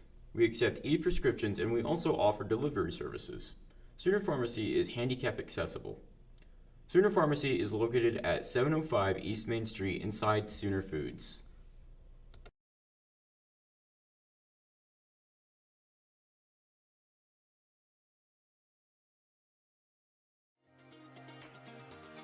Physical Therapy Central offers the best physical therapy care, with 2 board-certified orthopedic specialists and 1 therapist who is a certified concussion and vestibular specialist. PT Central's friendly staff promises you a safe and inviting atmosphere while they work with you to get you back on your feet. Regardless of the injury, PT Central will have you back to moving again and feeling better than ever. Physical Therapy Central, serving Davis since 2011. Let us get you back to work, back to play, back to life. Welcome to Uptown Formal. We have a wide selection of dresses and suits that you can rent for any special occasion. We also have a variety of bows and bow ties available to go with your choice of wear. There are multiple dressing rooms where you can get a feel for the clothing you are trying on. We are located at Tiffany Plaza in Ardmore, Oklahoma. Uptown Formal, helping you look your very best for any occasion.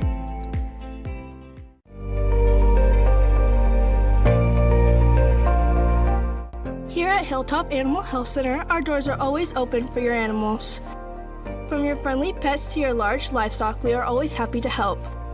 For more information, give us a call at 580-622-4088 or stop by and visit us at 5115 State Highway 7 in between Davis and Sulphur.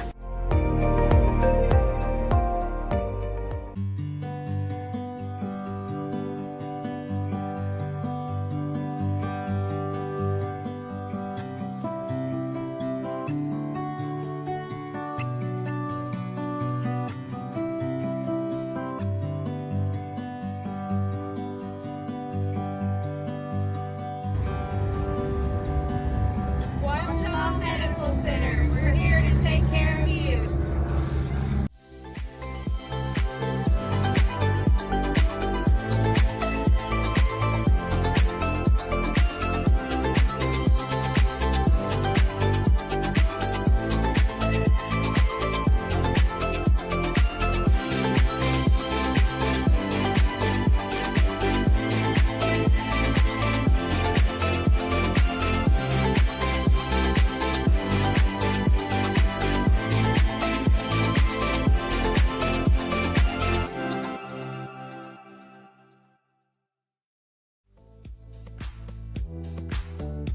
The Outlook Curio and the 77 Zips support the Wolves. You can find special gifts in the Curio Shop, or ride the zipline 717 feet up and 727 feet back down, above the 77-foot Turner Falls. And it's just off Highway 77 in about 77 seconds. Joyce and Brother Gary back the pack.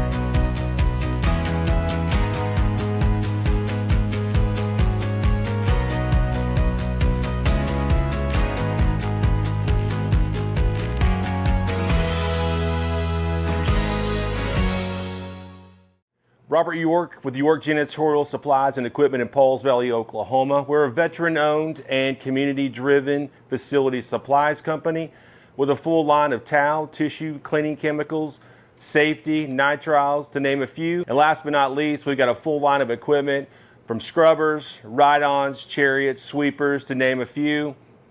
And if budget is an issue, we've got financing options as well. You know what's sexy about toilet paper? Nothing until you're out. When you're out, give us a shout. York Janitorial Supplies and Equipment, 405-331-0916, and ask for Robert.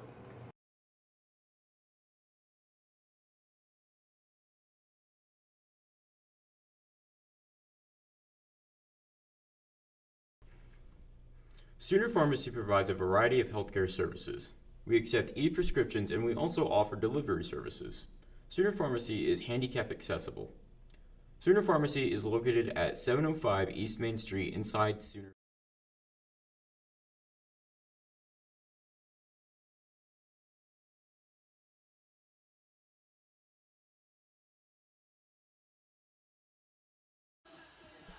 Welcome back, ladies and gentlemen, as we get ready for this boys matchup between the Little Axe Indians and your Davis Wolves. Hey, Brad, man, I'm still in football mode, I guess. Hey, Brad, Chad, it rhymes. We're good. Yeah, well, you know. Chad, you know what tonight is? Senior night? Tonight's a good night. It's a good night. Oh, it's a real good night. Good, Bobby. That was smooth. So I want to give a quick shout out real quick to my favorite hunter, the cheerleader, Hunter Smith, who brought me a Diet Coke and peanut M&Ms. And then I've got to give a shout out to the fudge and cake pops that were delivered to us by Mrs. Hunt, mom of Media's own Presley Hunt. So she was gracious enough to do that. Now, with that being said, we're going to start with the... Let's do the starting lineup. We'll do the starting lineup because we need to give a shout out to these boys. Senior night, the starters for your it's not the Lady Wolves. They already played. And they don't have any seniors. No, although he should probably start for the Lady Wolves. No, I'm just kidding. Totally kidding. Number 25, good kid, Braxton Griffin. Number 15, senior, Gabe Gaddis. Number 22, senior, Tyson Moss. Number 23, senior, polecat, Spencer Clinton. And number 35, senior, Ty Hillis. Those boys going to be your starters for tonight. Ty Hillis all hyped up. Good for him. It's great for the seniors. I love to see the coach starting the seniors on senior night. The starters for your Little Axe team will be number 23, look here, J.D. Oliver. Number 10, Edwin Amador. Number 2, Edgar De Laurere. I'm going to butcher that one. Yep. Number 31, Gene Cornett. And I can't see this number over here. Number 3. Brian Dozier. Spencer Clinton does win the tip-off. Tips to Tyson. Gives the head to Braxton. Spencer from beyond the arc, off the front of the rim.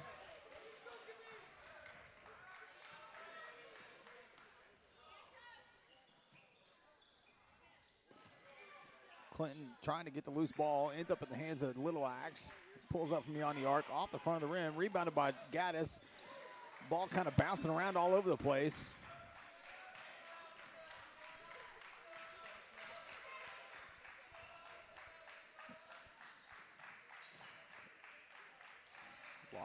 Attacking the rim, I love to see it. Ball does get away from him, tipped away by Little Axe, going the other way.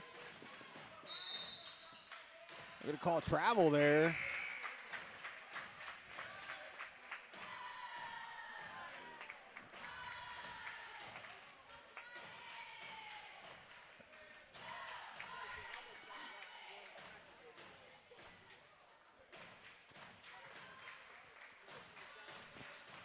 Spencer Clinton went to have a seat. Wyatt Fielding came onto the floor.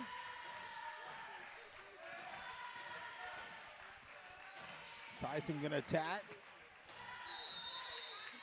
We're going to call a foul there.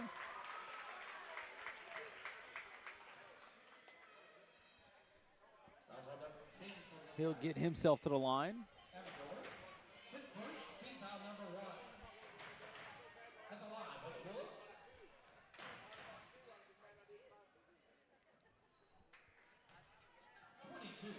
Misses the first one.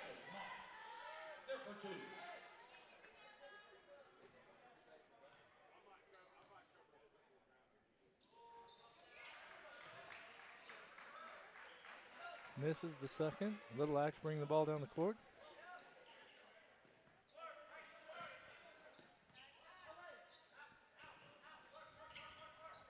Ball gets away from him. He go out of bounds.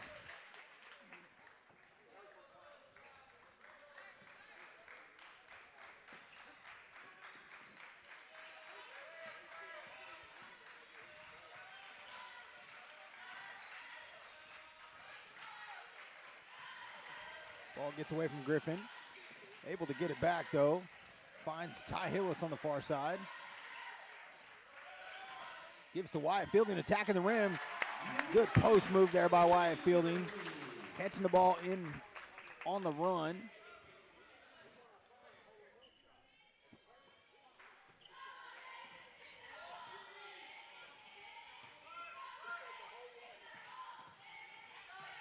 Good play by Brax. All right, good job there. He kind of denied that baseline pass.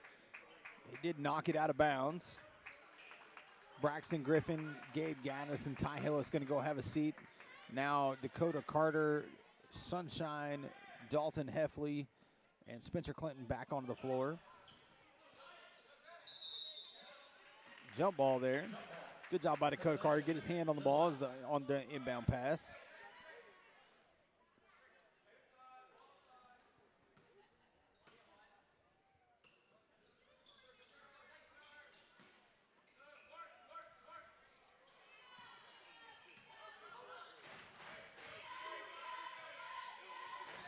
Little Axe going to try to set their offense a little bit.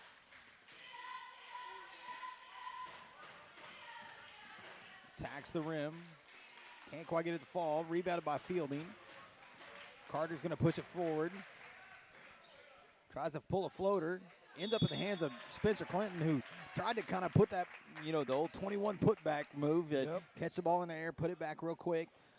Couldn't get the bucket to fall, but does get himself to the free throw line.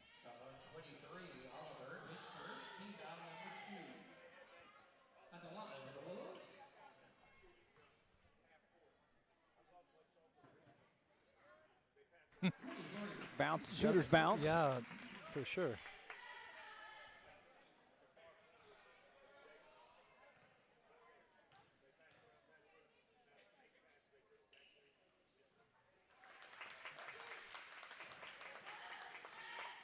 Makes the second one.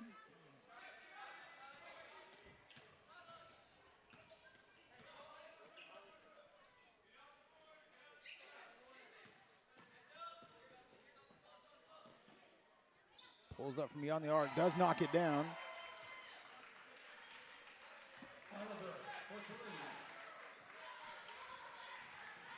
It amazes me how fast Tyson is from the start, like the initial burst of speed. Heffley with the drive, can't quick get it to fall. Ball rebound tipped around, picked up by Little Axe.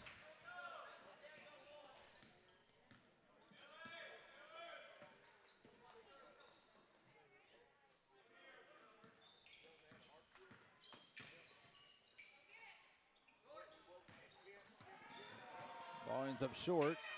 Rebounded by the Little Axe, put back. Second shot misses. Rebounded by Clinton. Gives to Carter. Carter's going to bring it across half court. Moss in the corner. In and out. Rebound popped around. Davis just can't quite buy an offensive bucket the last couple possessions.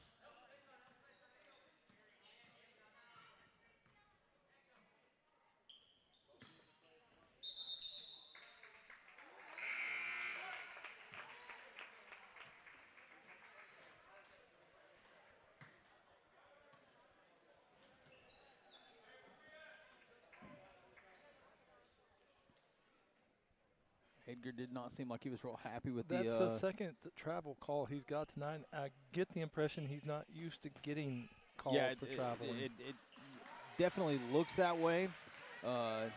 He asked referee DJ Dave for an explanation. Fielding's going to leave the gym. Oh no, he made his way back in. He thought it was time to go home already. Yeah. He was just taking the fire exit. He said it was a little warm in the building.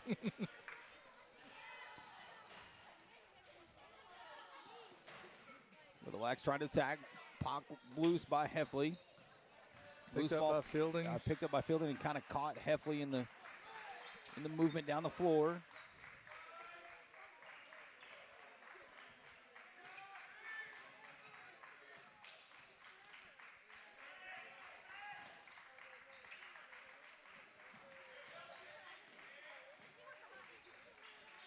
Finds Fielding wide open underneath the basket. Good pass. Good ball movement there by the Wolves, really kind of working the ball around, making Little Axe chase a little bit. They kind of forgot about fielding underneath, able to get the easy bucket.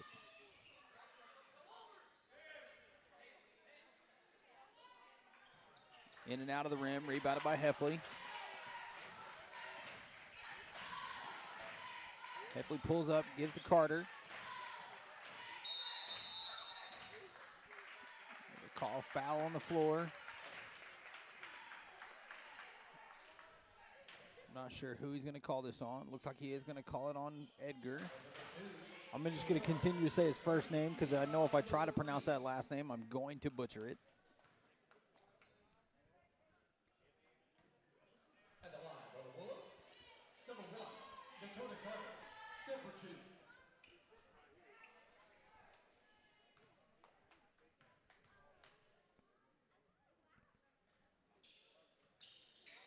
Off the front of the, or back of the rim, excuse me.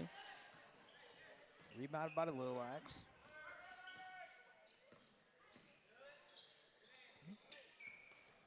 Carter got a hand on it there.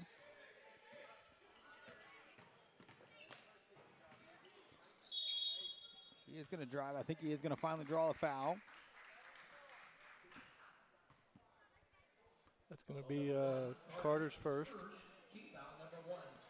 And I'll tell you from watching Little Axe play a couple times, that is Edgar's bread and butter.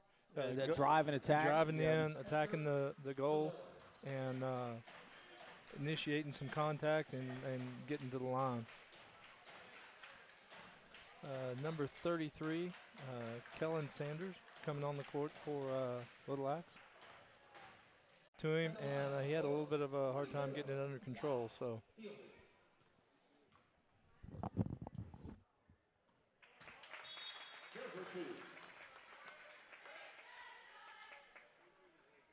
Number 23 for Little Axe going to take a seat, J.D. Oliver, and number 35, Duke Kidder on for Little Axe. Fielding misses a second.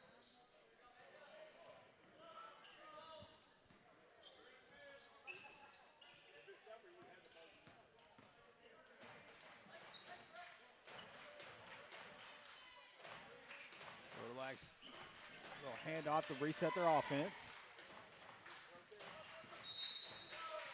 Call foul on the screen. Yep. Edwin kind of lowered his shoulder there. Yeah. Trying to initiate that contact. And when you're setting the screen, you got to be. I think it's one of those that, because he had set it, let the player get by, and they came back the other way, and he had to set it again. Yeah. That's going to get you caught a lot of times in that foul situation. But, Davis in good shape right now. 2:10 to go in the first with a 7-3 lead. They haven't put up a lot of points, but, it seemed there the first couple of minutes there was an eject button on that hoop down there again. I'm sorry, kind of trying to track down one of our players of the game from the first one to see if we can get him up here to talk for the second one, during the second one.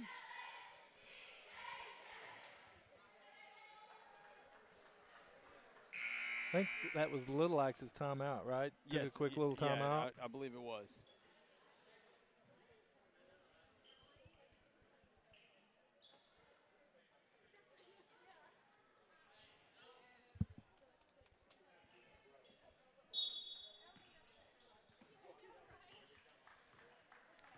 Griffin inbound to Moss.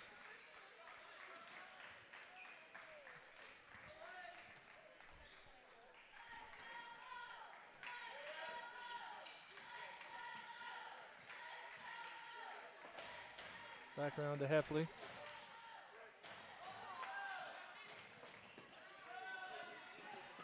Poked out there by Fielding. Oh, he tried to kind of force a pass there. Couldn't quite get it through, but pulls up for a jumper. Off the glass. Off the glass jumper from there in the free throw lane.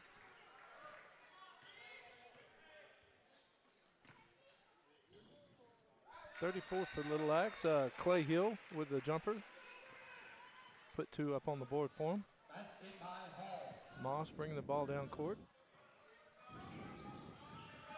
Heffley with a 3. I'm going to call it a pass. Yeah, it ended up in the hands of Clinton there for a second. Couldn't quite get it. I think it was too far under the basket. Couldn't get it to fall. Number 2, nice move there. Tyson Moss going to bring the ball down the floor. Bobby, did we get a heavy breather here on this? we did. I think she's a little nervous, but we're gonna make her wait it out the last minute, and we're gonna talk here between the quarters. Moss for 3. Off the back of the rim, rebounded by Fielding though. Trying to work the ball down inside to Clinton. Clinton able to try to get a shot off, but gets the foul. He'll go send himself to the free throw line. But yes, we do have my player of the game from the first game. My honorable mention. Your honorable mention. So, Lily Heffley. Little Sunshine. Little Sunshine. There you go. I know she loves that. Again, 100% Kyler Drake's fault. So, Spencer misses the first one there. But, Lily, we'll get to you in just a second. So, I'm gonna make you sweat it for a minute. You got to hang out for another 41.33 seconds or more. Sounds good. Spencer misses the second, rebounded by Little Axe. They're going to push the ball forward.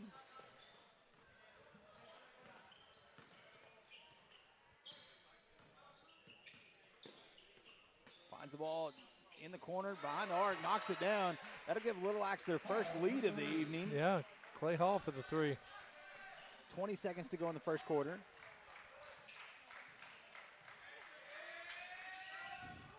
Pass kind of sails on Moss there.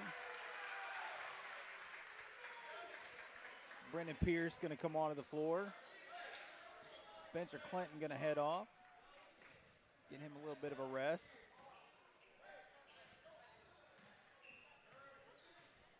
Talked about Brendan Pierce in football quite a bit. Not really mentioned his name a lot during the basketball season thus far. It's good to see him getting out there, getting some quality minutes. Three-pointer. No. They're going to say it didn't count because it hit the bar behind the backboard, right? Which becomes a basically dead ball out of bounds, right? At that point, so that will not count. As we'll go into the second quarter. Little Axe leading this one 10-9, but first we're going to go to our player of the game, my player of the game, your honorable mention, Lily Little Sunshine Heffley is. This is your first time being up here and getting thrown on the air. Are you a little nervous? A little bit, yeah. A little bit? Well, hey, if you take control of this conversation like you have your good minutes here recently, I know I mentioned in my discussion about you being a player of the game, you had a big 3 the other night, is that right? Late in the game, tied the ball game up. Yep. Now, I don't want you to think it's all Chad's fault, but every time he calls you Little Sunshine as you shoot the ball, it goes in. It was in. So, it's stuck now. I'm sorry. We have to do it from now on. So how does it feel late in this season to be getting these quality minutes, becoming kind of a bench player for the team? You're sophomore, young girl, but you're getting good quality minutes. How's that feel? It feels really good. At first it's nerve-wracking, but now that I'm actually getting out and playing more, it's like kind of just, I don't know how to put it, but it's nice being out there with the group of girls that we have. Yeah, that's good. They're young great team. teammates. Yeah, young team, but a good team. Getting ready for the postseason. Big win tonight. You guys got a couple of games. Are you looking forward to the postseason? I am, and I'm ready to beat Stratford again for our first game and keep going. And then go on to regionals and get some more big wins and hopefully make a push into that state tournament. So congratulations tonight, Lily. Good job, Lily. Little Sunshine, Heffley, we're glad to have you up on here. Here's to many, many more chances for you to be up here with us, and I hope we will get to hear you talk again, all right? Okay. Have a good one.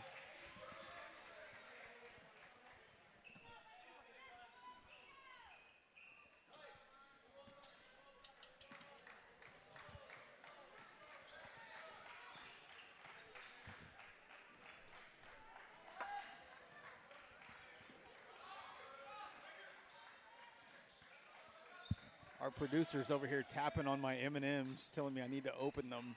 Makes me a little nervous, I'm not going to lie. Wolves trying to swing the ball inside, can't quite get it. Little Axe comes up with it. Takes the ball the other way. Call foul on Braxton. I saw Spencer kind of telling Braxton, hey, don't swat down, but I don't feel like Braxton did swat down there. I think Edgar is just really good at creating the contact Yeah. and getting himself to the line. He is. But like I told you, that's his bread and butter. I'd be interested in knowing how many foul shots he's shot through the season, because if he gets a glimmer of an opening, he's going to take it to the hole. Yeah, and he's shown that thus far already. He makes both of them, extends the lead to 3. Still a single possession game for the Wolves.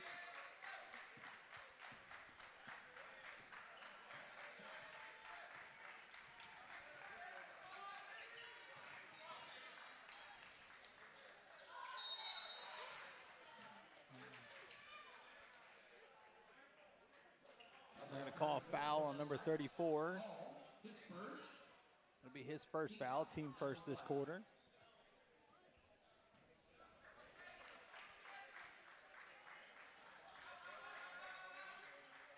Braxton throws it all the way back court to Tyson.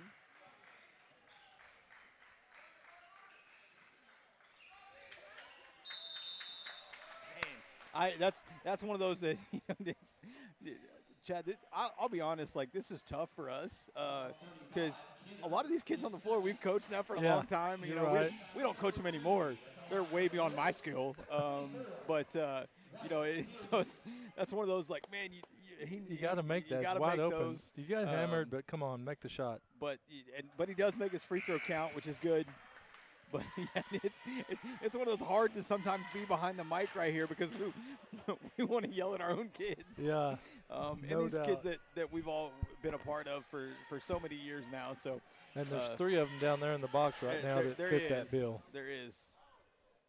But that's part of what makes this fun for me is getting to talk about all these kids that I've been around for so long now. So I enjoy that part of it. But sometimes I do want to throw something from up here at them.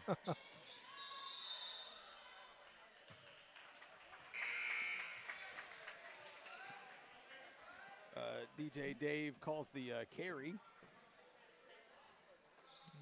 Carter onto the court. Heffley going to sit. Heffley will have a seat.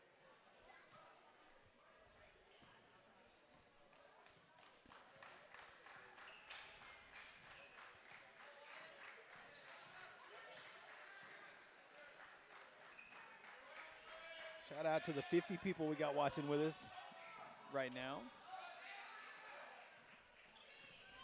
We're glad to have this broadcast. This broadcast started a few years ago with only 10 people typically on a good night watching with us. We're glad to have all 50 of you here with us. We've grown quite a bit over the last few years.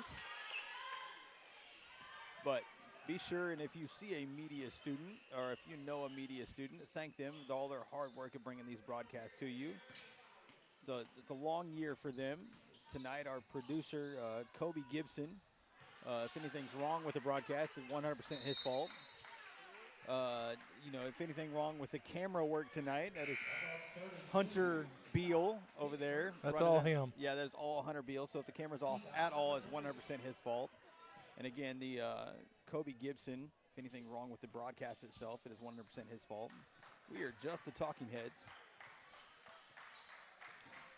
And I believe Levi Pullen is around here somewhere. I don't really know what he's doing this evening, but he is working hard. We'll go with that anyways. Davis swinging the ball around. Little floater there. The foul was actually on Little Axe, but Little Axe is the one having to pick himself up off the floor. Yeah, absolutely. That's on Little Axe 31, Gene Cadet, his first. Now, I will say, a while ago, the fouls were pretty even, 2-1. Little Axe gotten themselves in a little bit more foul trouble the last minute or so. They have committed their 4th. So from this point forward, any fouls committed by Little Axe will send Davis to the line shooting 2 for the remainder of this quarter. Carter makes the second.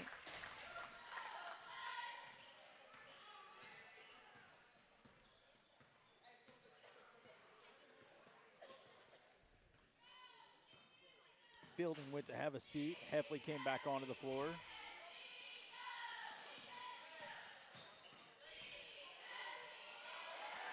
Good stop jump move there by Little Axe.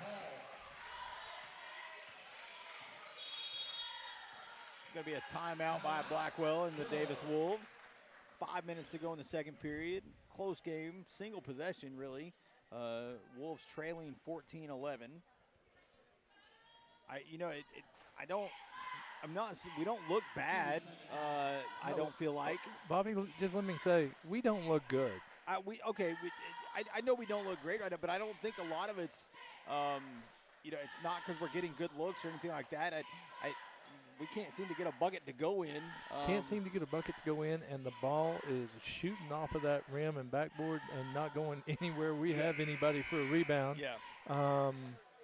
We're hurting ourselves from a free throw line. We make all our free throws, and we're up by 2 right now. Yeah. That's 100%. how many we've missed so far. Yeah. So, not just this game, but other games going forward. If we do make it further in the playoffs, every free throw counts. Oh, 100%. Yeah, free throws are a big part of the game, even at this level. Tyson Moss going to start with the ball. Carter hits Heffley in the corner. I think that ball might have been touched by Little Axe. Good. There you go, Spencer. That was a good look by Carter, but couldn't get the bucket to fall, but followed up by Clinton and able to get the putback bucket, make it 14-13. Nice bucket by Brian Dozier. Thank you, Mr. Mapes, for that assist on that call.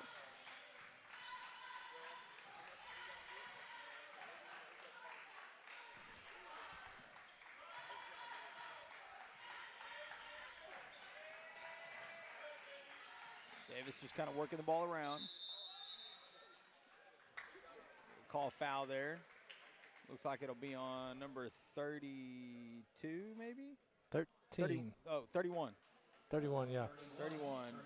Cornett. His fifth team foul, though. 4 minutes to go in the half, so that is a good thing for the Wolves, provided they can make their free throws. He does make the first.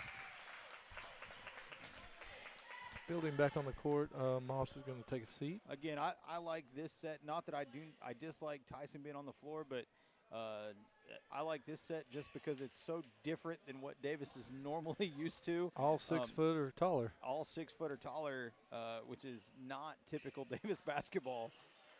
Carter heard me talking about the free throws. He did. He heard you. He heard you from coaching from way up here and knocked them both down that time. He wasn't going to let you down.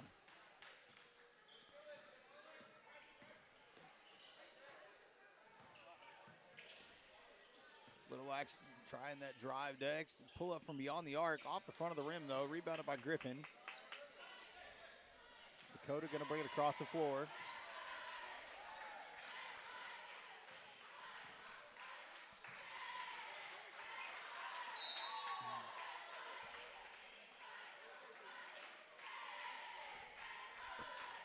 It's going to be on number 2. Yeah.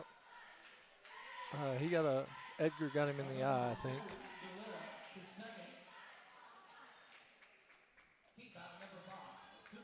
That'll send Heffley to the line.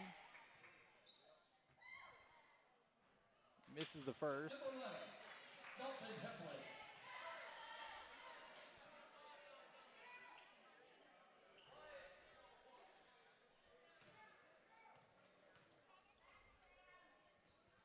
Does hit the second.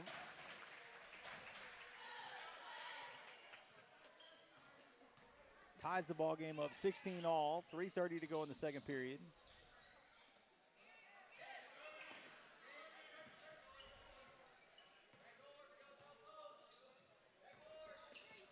Good poke there by Spencer. Carter's going to take it the whole way. We can't buy an and one tonight. Man, can't get the bucket to fall, but again, will get himself to the free throw line. Number 10 from Little Axe, Amador, his third. To the line.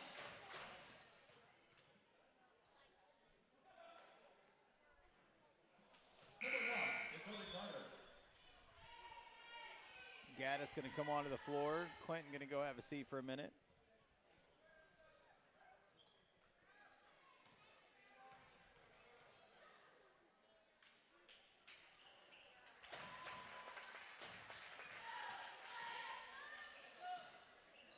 Davis takes her lead back, 17-16.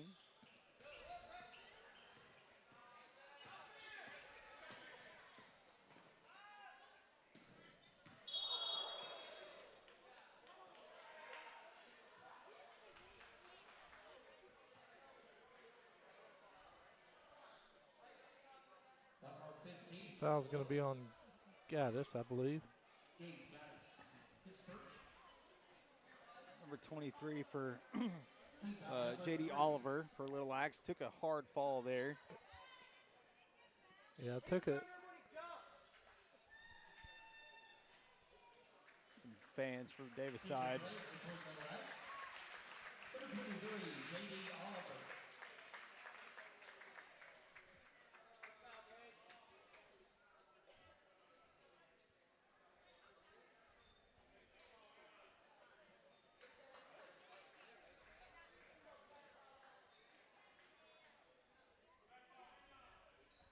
I'm going to say that it was on the floor, so it'll be Little Axe ball out of bounds. Oliver had to go have a seat. Hopefully he'll be okay.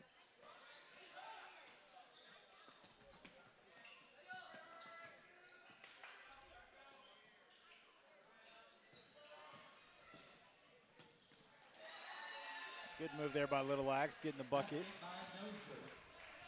Quite a few lead changes here, back and forth in the last couple of possessions.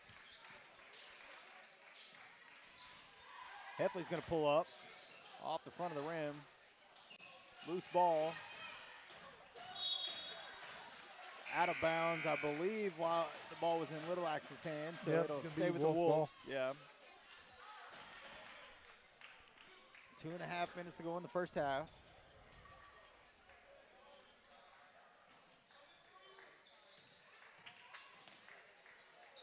Gaddis going to pull up. Good. We're going to call that a pass. That was a great pass. Edgar pushing the ball down.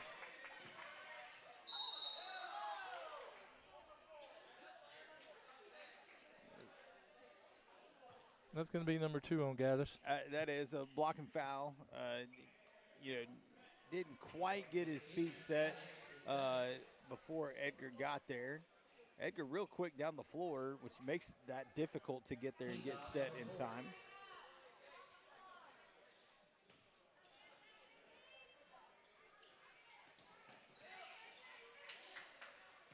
Little Axe inbounds the ball.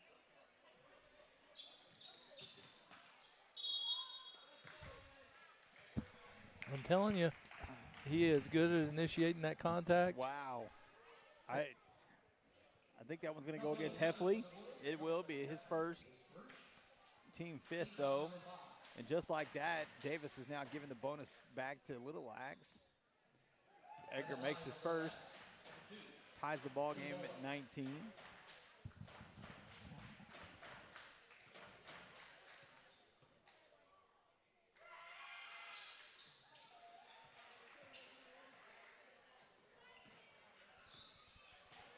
Carter going to bring the ball across half court.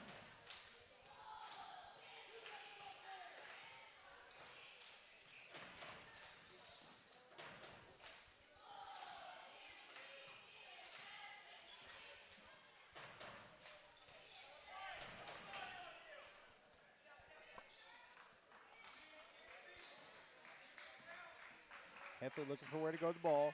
Gets the ball inside to Spencer. Spencer finds Wyatt fielding down low. Good, again, ball movement. There's been a couple of flashes in the pan, so to speak, of ball movement from the Wolves tonight that have been really, really good. Three-pointer off the mark for Little Axe.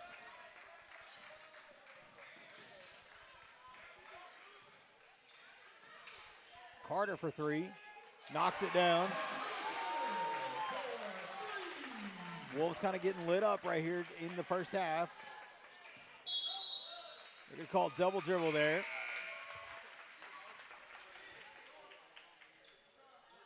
I think the double dribble was kind of caused by, I don't know whether it was a Spencer or Dalton. I think it was Heffley.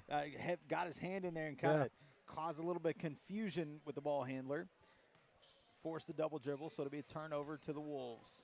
1:07 to go in the first half.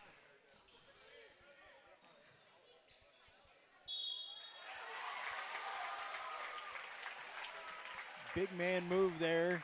You can see the enthusiasm on his face as he made that bucket. Gets the and one.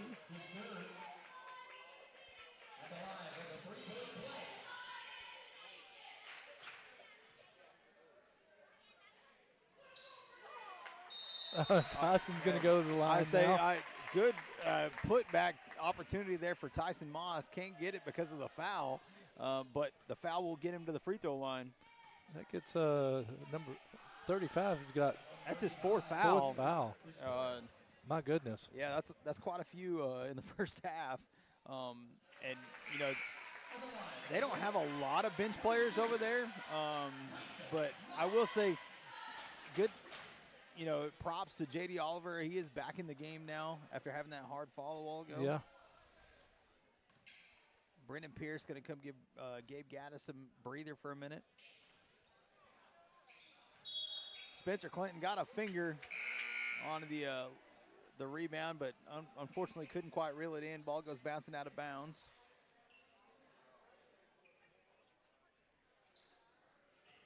Wyatt Fielding almost took out our colleague's daughter, Adley Bentley, over there as he was trying to make an effort for the loose ball.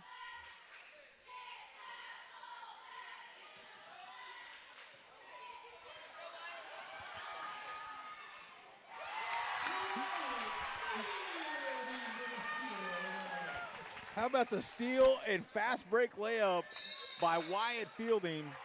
How about the speed that he showed, Bobby? I jokingly tell him his nickname for me is Clyde. From baseball a couple seasons ago.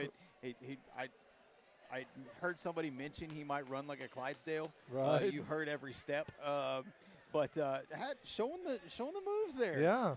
Kudos to Wyatt Fielding, media's own Wyatt Fielding, getting down the floor. And I like the emotion we've seen on him the last couple of series.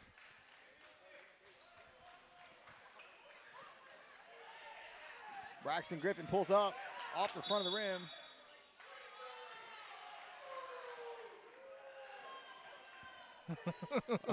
A very quick boo from the student section got an immediate reaction out of the referee.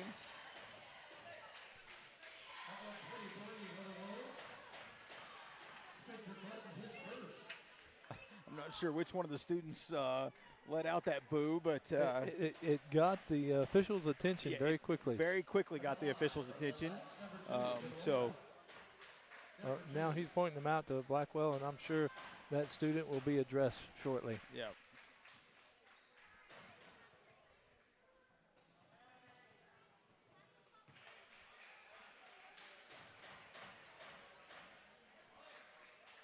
I would not be shocked to see an administrator on their way down that way here momentarily.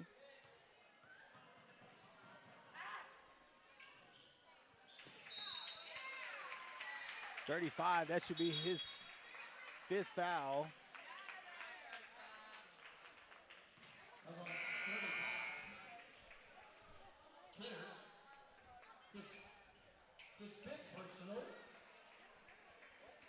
That'll send Spencer Clinton to the line.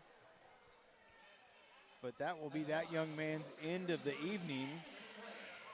Hey, he had 5 and he used them all. He did use them all. Mr. Morse would be proud if he's out there watching tonight. Wyatt stepping in, talking to Spencer, talking about letting cooler heads prevail. Braxton going to sit down, Pierce back on the court. On the floor right now for your Wolves, Dakota Carter, Wyatt Fielding, Spencer Clinton, Tyson Moss, and Brendan Pierce. Fouls back and forth.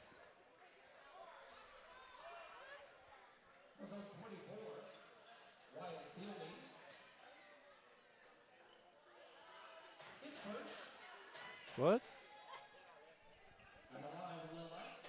Okay, I got to be honest. I didn't see that. He had 2 guys pancaking, and then anyway, but that's his first. He does make the first free throw.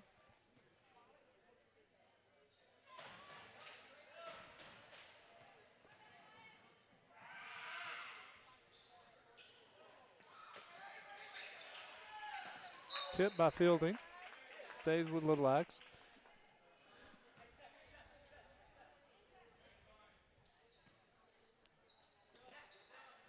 So this last 15 seconds of this half has lasted an eternity. Yeah, it's been like 30 minutes.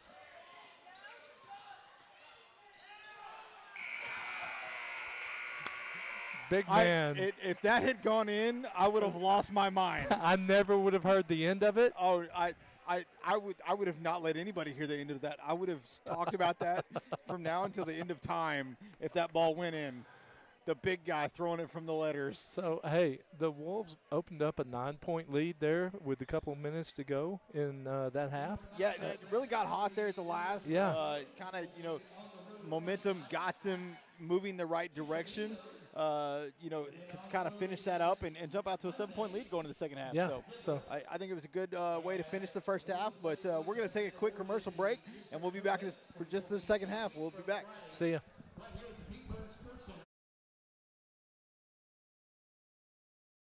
Foods.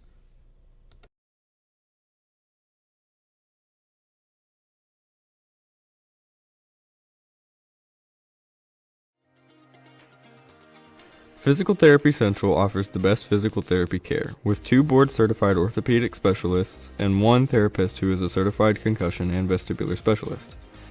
PT Central's friendly staff promises you a safe and inviting atmosphere while they work with you to get you back on your feet. Regardless of the injury, PT Central will have you back to moving again and feeling better than ever. Physical Therapy Central, serving Davis since 2011. Let us get you back to work, back to play, back to life. Welcome to Uptown Formal. We have a wide selection of dresses and suits that you can rent for any special occasion. We also have a variety of bows and bow ties available to go with your choice of wear. There are multiple dressing rooms where you can get a feel for the clothing you are trying on. We are located at Tiffany Plaza in Ardmore, Oklahoma. Uptown Formal, helping you look your very best for any occasion.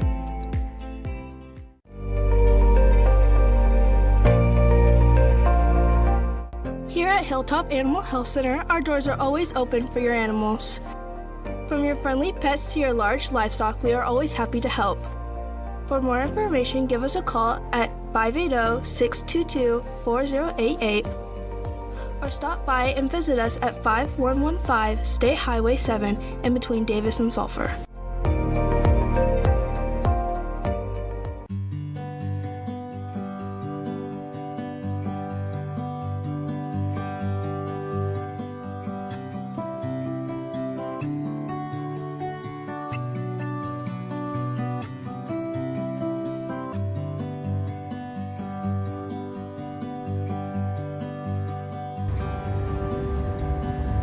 Washington Medical Center. We're here to take care of you.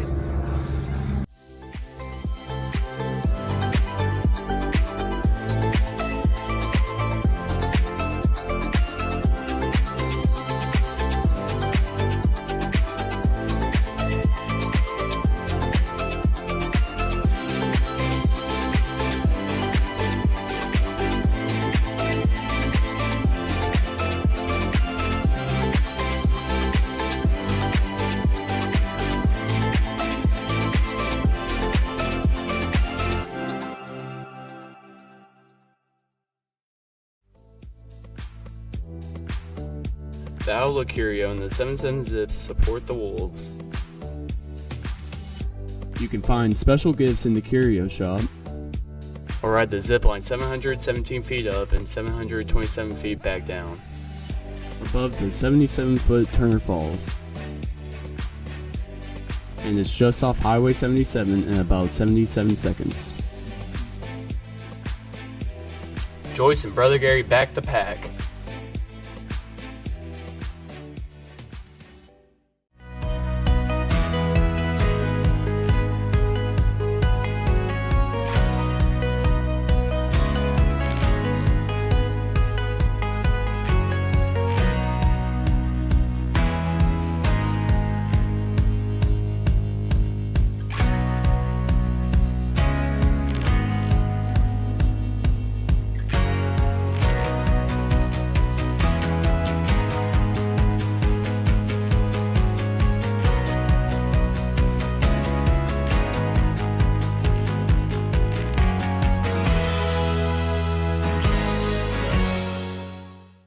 Robert York with York Janitorial Supplies and Equipment in Pauls Valley, Oklahoma. We're a veteran-owned and community-driven facility supplies company with a full line of towel, tissue, cleaning chemicals, safety, nitriles, to name a few. And last but not least, we've got a full line of equipment from scrubbers, ride-ons, chariots, sweepers, to name a few.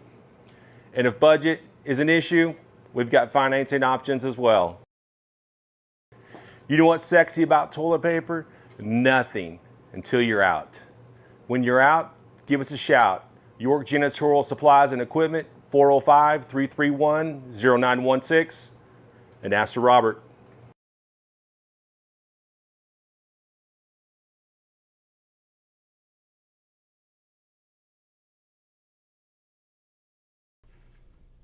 Sooner Pharmacy provides a variety of healthcare services. We accept e-prescriptions and we also offer delivery services. Sooner Pharmacy is handicap accessible. Sooner Pharmacy is located at 705 East Main Street inside Sooner Foods.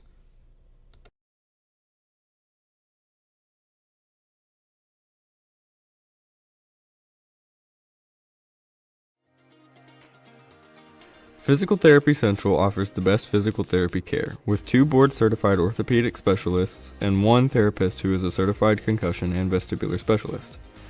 PT Central's friendly staff promises you a safe and inviting atmosphere while they work with you to get you back on your feet. Regardless of the injury, PT Central will have you back to moving again and feeling better than ever. Physical Therapy Central, serving Davis since 2011. Let us get you back to work, back to play, back to life. Welcome to Uptown Formal.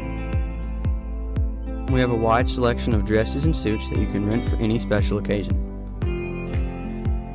We also have a variety of bows and bow ties available to go with your choice of wear. There are multiple dressing rooms where you can get a feel for the clothing you are trying on.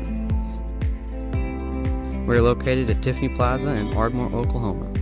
Uptown Formal, helping you look your very best for any occasion.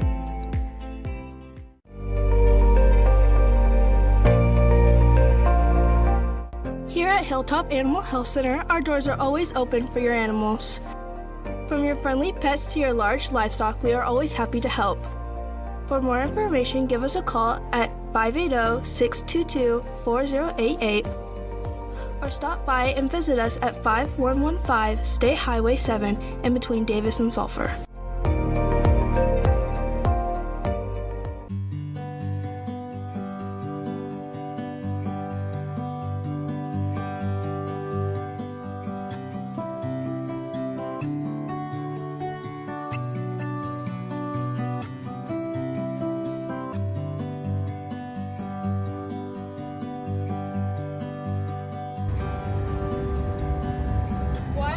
Medical Center. We're here to take care of you.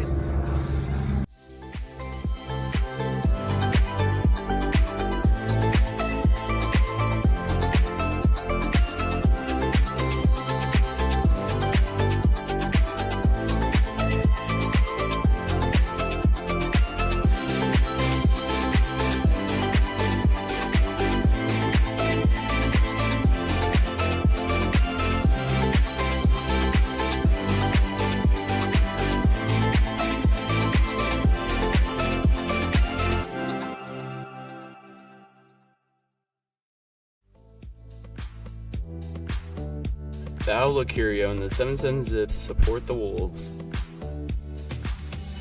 You can find special gifts in the Curio Shop, or ride the zip line 717 feet up and 727 feet back down, above the 77-foot Turner Falls. And it's just off Highway 77 in about 77 seconds. Joyce and Brother Gary back the pack.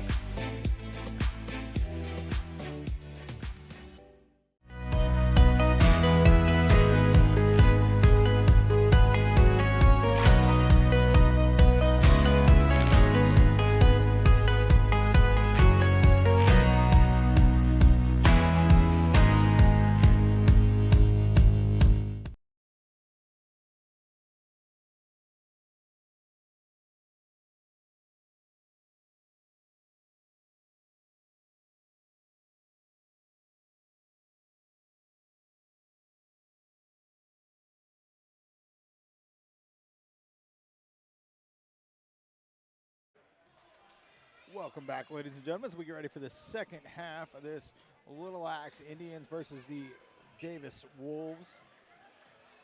Wolves leading this matchup 29-22. They had a close, no, they did not. I was going to say they had a close matchup before, but they didn't. Davis had a little bit of an off night. Yeah, that's what we'll go with. I'm going to say Davis has not been ranked a whole lot in the basketball scene for the boys' side.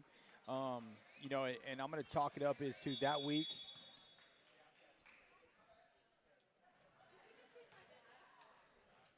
I don't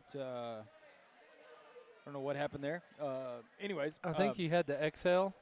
He's about to cough, and he blew his whistle.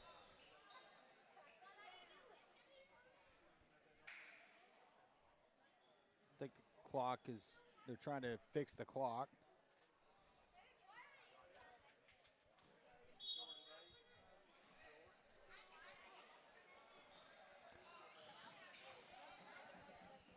So there he goes. Carter with a foul.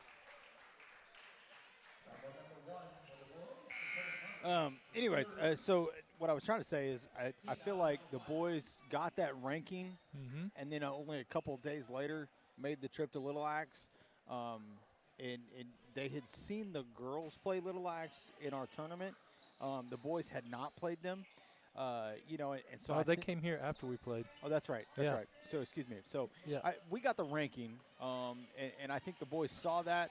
We're pretty high on what they were doing at the time, and kind of thought, you see it in a lot of sports all the time. You think if you get off the bus, you're getting a win. And I think the boys kind of thought that going into that game. Little Axe came to play, especially at their place, and really kind of put it to the Wolves. At Little Axe. It's a 28-point loss, Bobby, biggest loss of the season. And I will tell you that night, for whatever reason, Little Axe could do no wrong. They could throw it up from anywhere on the court, and it was going to go in. So it's just one of those Twilight Zone nights. Yeah. So I think this is much more as Sunshine knocks down the three there. This is much more indicative of both teams, I think. And I will say Little Axe is down number 12, Esteban Calderon. He's not here tonight. Not sure the reason, but he's not here. He was present when we played up there, and he was their point guard. He was their guy that initiated. Number 2's having to do that tonight. He didn't do that. He kind of played off of number 12. So I think he's having to do something that is not normal for him. And they're down a man. And roles, there are a lot of times a player can be really good at one thing, but they are better at playing a different role. And that could be, a big part of tonight. I'm not saying Edgar's doing a bad job. He's doing, handling the ball well, attacking the rim, getting himself to the free throw line, which we've talked about he's really good at. Well, and normally he's the support, but tonight he's having to be that lead guy. Sometimes that changes when you have to be – wow. Nice move by Moss. Soft little off-the-glass layup by Moss there.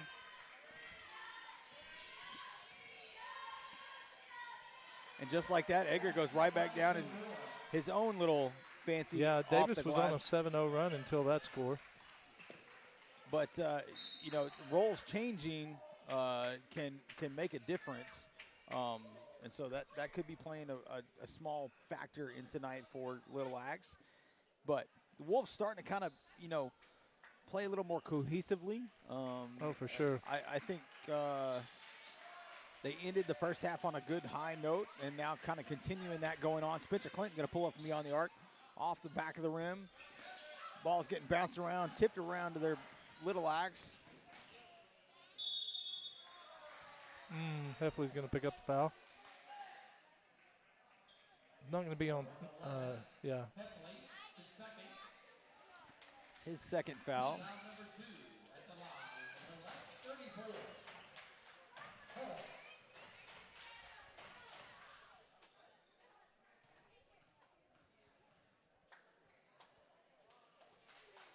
He does get the shooter's bounce. And Little Axe has been a whole lot better from the line tonight than we have. And I'm with you. I think as you inch closer to that postseason, there is something not much more matters. It would be a hard-pressed thing for me to say that anything matters more than free throws. Absolutely. The rebounds, crashing the boards, obviously, I think is way up there. But, free throws, I think, is by far one of the most important things. Spencer with the loose ball put back.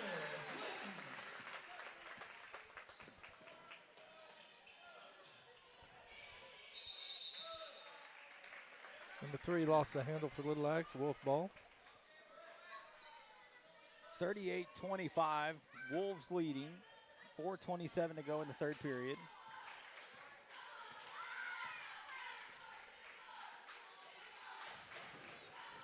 Oh, thank you, Air. Man, every time it kicks on, I feel like I need to thank somebody. Kick ball.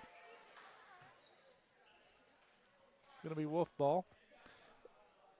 I think Tyson meant to throw it off his ankle. Right. It looked like he did. Looked like it hurt. It looked like he purposely bounced it. Spencer with a great move. Braxton getting the inbound pass to him. I think Little Axe may have just kind of fallen asleep there on that.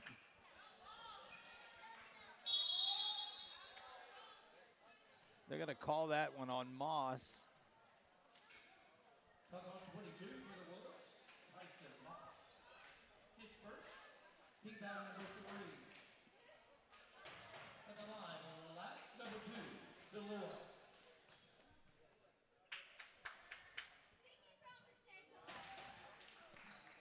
And Edgar is consistent from the line. That's shoe touch number 25 for him.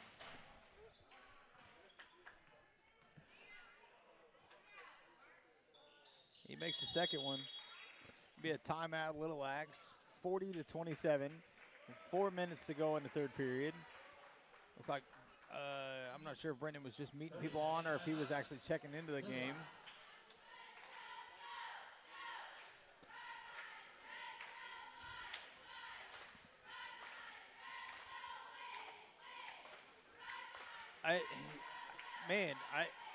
That last call on Tyson. Yeah, I didn't like it because he initiated contact once, didn't get the call. Looked like he took a couple of steps and came back and initiated contact again. I think that's where I struggle with it is because he didn't get the call the first time he went up. Yeah. And then he kind of like went purposely back into Tyson. Yeah. I think a charge could have been called. Yeah, I think anytime you're lowering your shoulder to go through somebody, that should probably go the offensive way. But in that situation, it did not. Wolves will start with the ball. Coming out of the timeout.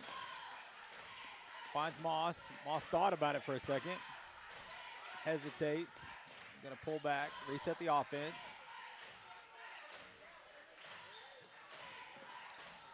Missed a good opportunity there with Spencer on the backside. Trying to get the ball down to Wyatt. Ball goes out of bounds. It'll stay with the Wolves. Spencer was wide open on the backside. They just didn't see it quick enough. Yeah, just couldn't quite get the ball back there. He was wide open on the backside. Heffley behind the arc. Going to pull up. Knocks it down.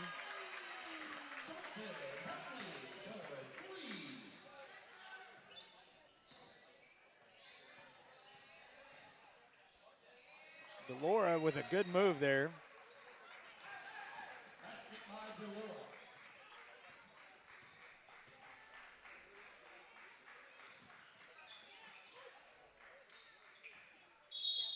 Good pass, good movement of the ball. Again, good ball movement. Spencer gives to the Fielding. Fielding then turns, realizes he can't quite get the bucket underneath, and finds Braxton coming to the backside.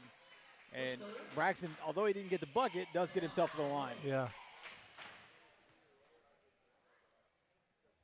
There you go. That's the way you do it, Braxton.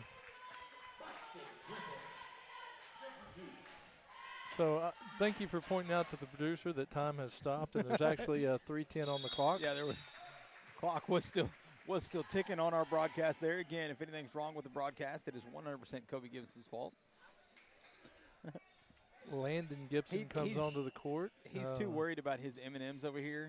He ate all of mine only to go buy his own. Okay. So the Polecat getting a breather. Gibson, a big body freshman, come in and give some good minutes. Heffley's going to pick that foul up. I think if he hadn't have swatted, gone straight up, he'd have been okay.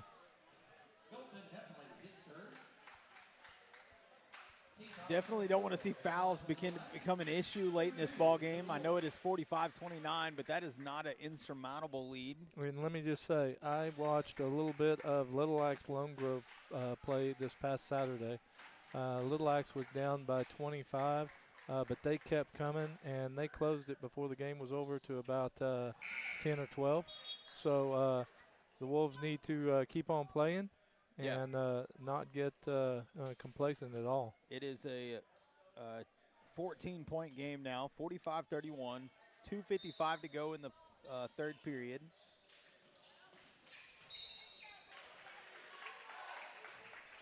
Quick inbound foul there. It'd be number 31, Gene Cornett, his third.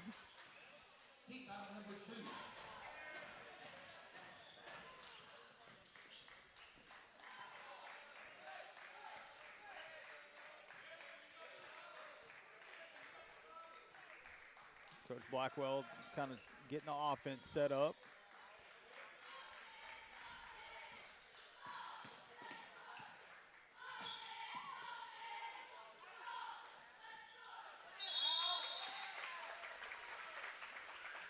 I didn't know, it almost a little delayed on the call there while Wyatt was trying to go up.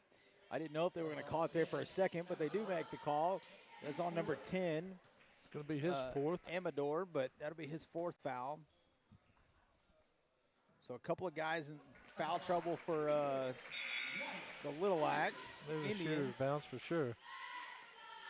Number 10 will have Amador. Will have to go have a seat. Number 34, Clay Hall, onto the floor.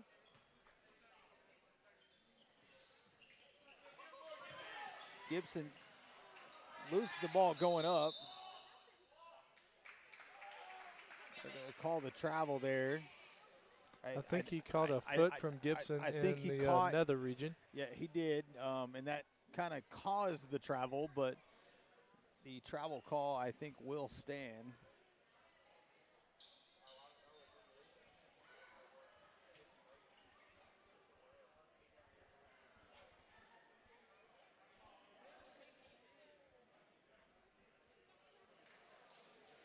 He will go have a seat for a moment, catch his breath.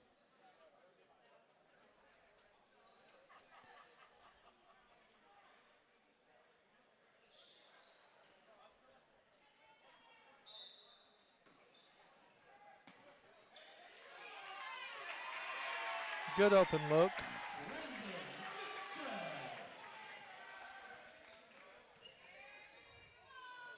Ball gets away from Little Axe. Carter's going to pick it up and bring it back down the floor.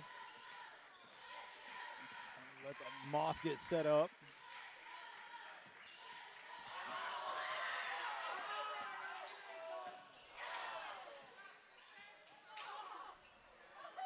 Multiple chances here for the Wolves. Rebounded by Griffin. Griffin goes up.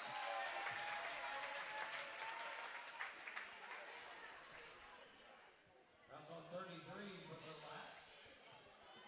Kellen Sanders, his first. Team foul number 4. Timeout on the floor. Brandon Pierce going to come in. Moss going to have to go have a seat. Full timeout.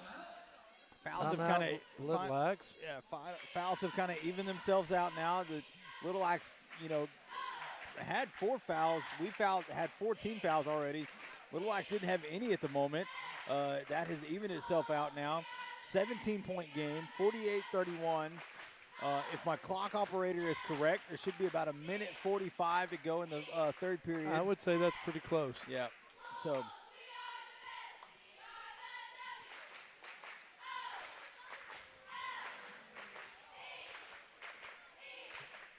Shout out to the cheerleaders. They've done a great job keeping the crowd into the game tonight. Even when we got the operator over there trying to play music over them. Yeah.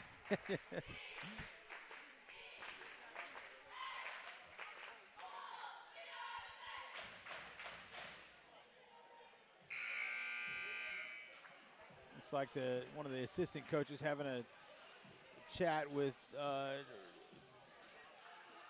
the referee about the inadvertent kick a while ago.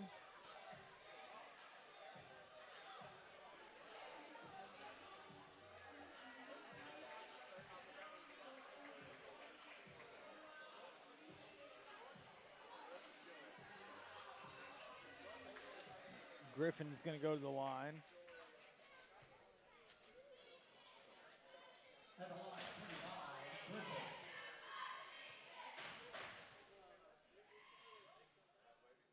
He knocks the first one down.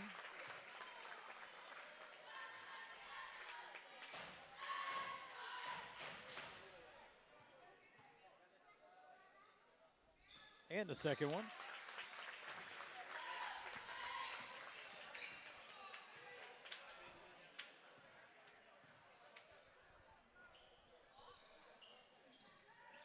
Three-pointer taken there, missed off the back of the rim, rebounded by Gibson. Gives to Carter. Carter's going to push it up the floor. Finds Griffin in the corner. Loose ball picked up by Gibson. I want to call him Gibby all the time, but right. His older brother to me is Gibby, who's junior. Ball being moved around, worked inside, gives back to Clinton. Clinton can't quite get the bucket, gets his own rebound. They're going to call a reach. Giblet is going to get that. Yeah. This is going to be a shooting. That's 5. Okay, that does put them into the bonus. By the way, that was one of the nicest bowling passes I've seen tonight.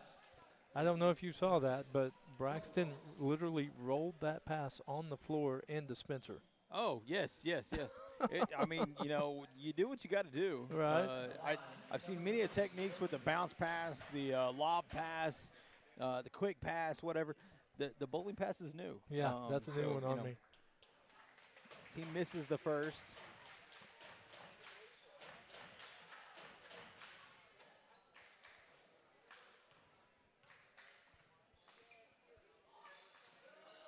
Misses the second one.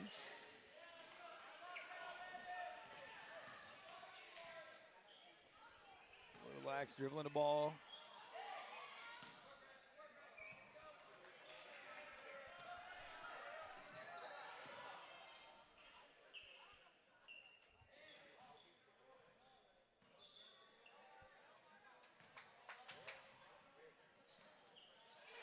Loose ball on the steal floor. by Braxton. Nice Good steal pass by to Braxton. Carter.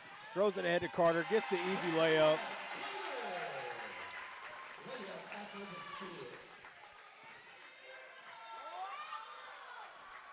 Little Axe for 3. In and out. Loses the ball. It's going to go out of bounds on Little Axe. Go back to the Wolves. 21 seconds to go. We're going to have Fielding, Heffley, and Moss come on the court. Griffin, Pierce, and Gibson going to go have a seat. So your typical starters outside of tonight. Tonight was the senior starters. Carter going to go coast to coast. Can't get the bucket to fall.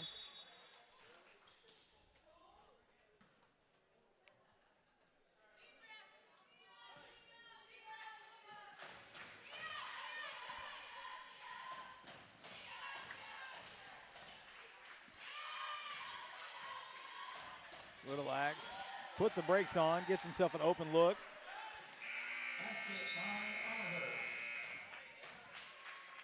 That will take us into the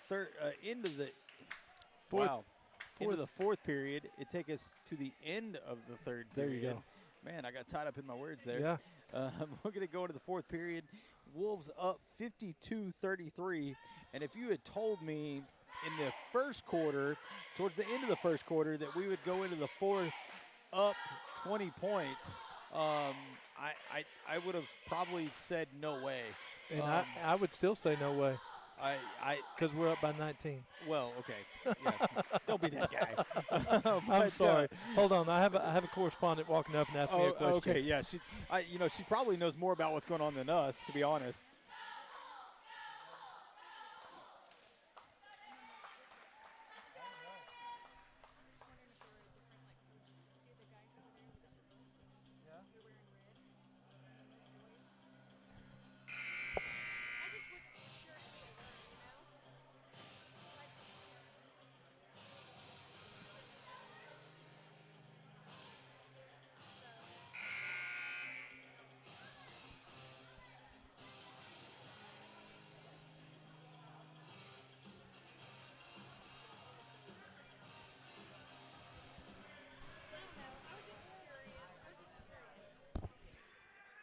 Davis going to start with the ball in the fourth period.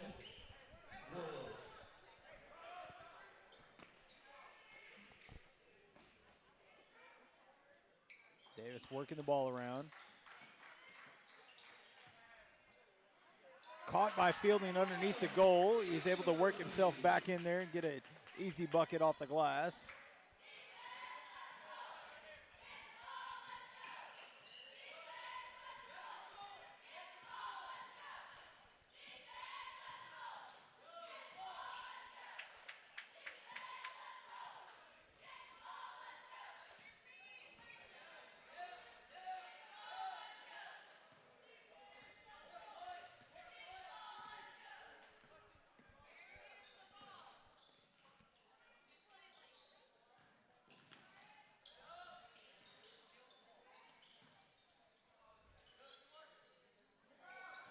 Good defense there by Fielding, getting his hand in the way, forcing that short three-pointer.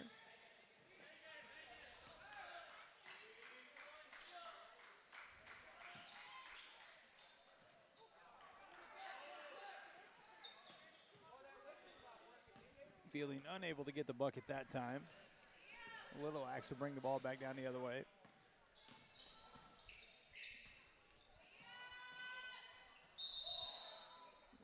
Call the travel there. So I will say is number 10, Amador, is going to come back onto the floor. And he does have 4. He does have 4 fouls, but, you know, with him being off the floor for so long now, you know, earlier in that third period when he picked up his 4th, that gave a considerable size advantage to Davis down low. Oh. So we know the board can withstand a shot now. Yeah, it does. It does. Okay. Yep.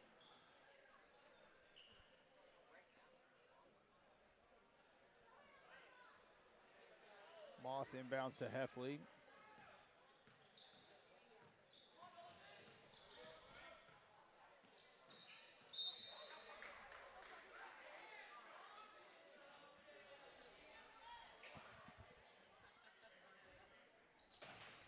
Ball ricocheted off of Media's Gabe Bentley down there in the bench.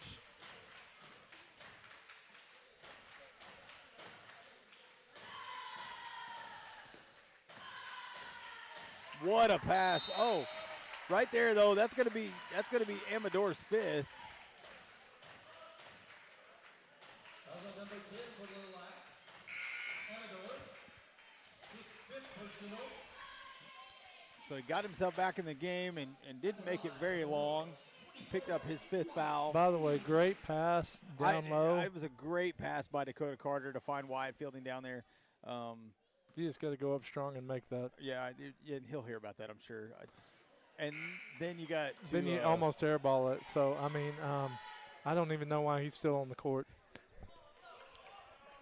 We can say that, ladies and gentlemen. You know, hey. Hey, I can say that about 2-4. Misses the second. Come on, Wyatt.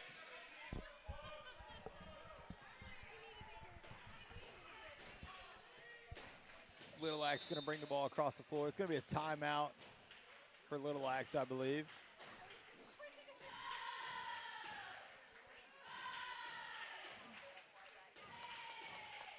is a full timeout. Little Axe. Davis up by 21, about a little under, right at 6 minutes right to go. At 6 minutes to go.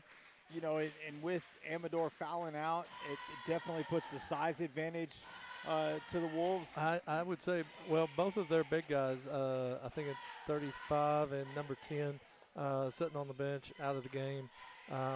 They really don't have anybody. I think looking over there, number 33, maybe 23 are going to be your next tallest guys. So Davis should have a substantial size difference for the remainder of the game. I would foresee that the plan now is to get the ball inside. And then you can't have your big guys airballing free throws. No, can't have them airballing free throws. And we're going to get out of here with the win, I hope, tonight. And if we do, I'm going to let that guy hear it tomorrow. Absolutely. I'm getting texts from a aunt that is telling me to be nice to 24. So if he plays better, I'll be nice. Well, Aunt, I will not be. I'm going to razz Wyatt as much as humanly possible. Because anytime he gets a chance to razz somebody, he does. Oh, so. Yeah, absolutely. He's going to get it back tenfold tomorrow. This Little Axe going to start with the ball. They pull three. Up long three, knocks it down. Little Axe going to try to press here. They do get the ball to Fielding. Gets the ball back. Get it over. They do get the ball across half court. Probably nearing that 10 seconds, but they were able to get the ball across half court. Heffley from the corner, though, off the front of the rim. Rebounded by Little Axe.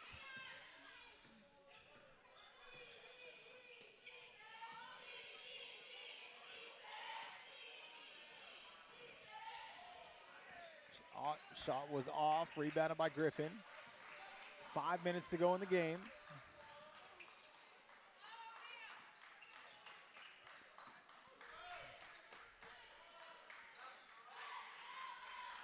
Moss with the ball, trying to work the ball inside just like we talked about. They're going to count the bucket there. Clinton will go to the line. 31, his fourth foul.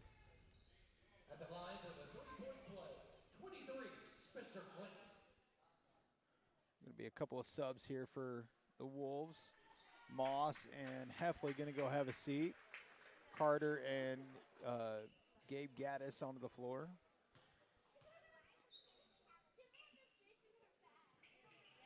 Clinton knocks down the free throw. 57-36, 4:49 to go in the game.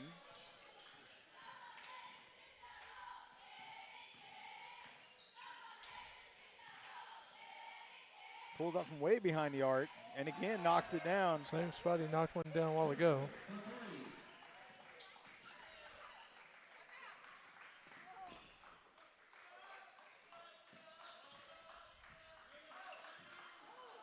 Braxton just let that one get away from him a little bit. Sails it out of bounds.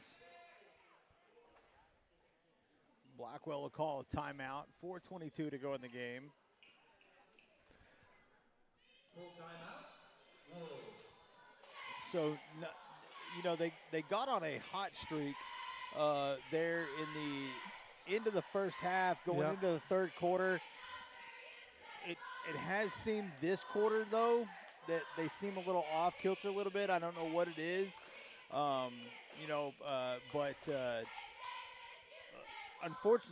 fortunately, Little Axe not really been able to capitalize on that. No, and they've got two guys out, and they've got another one with 4 fouls. So, we've really got every advantage we can ask for tonight. Pendulum heavily in the favor of Davis right now. Yeah. But it still seems like something's kind of off kilter a little bit for the Wolves. I think they'll get that figured out, but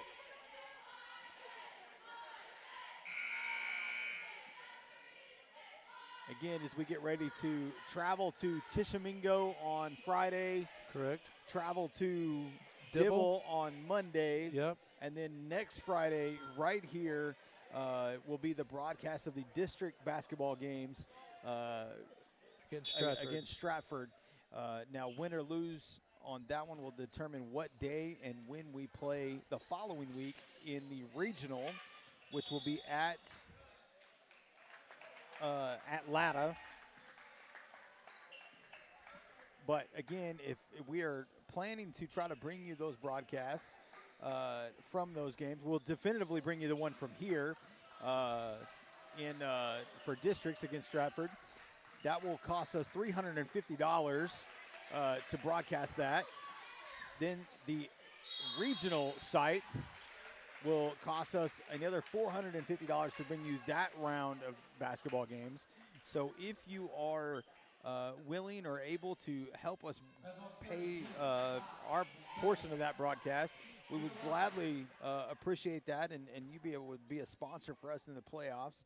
Reach out to anybody in the high school or at the admin office to make a donation for those broadcasts.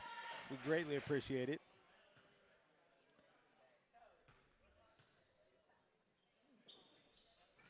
Wyatt does make it. He made both of them, I believe. Yeah, Yep. made both of them. So 59-39. Just under 4 minutes to go in the game.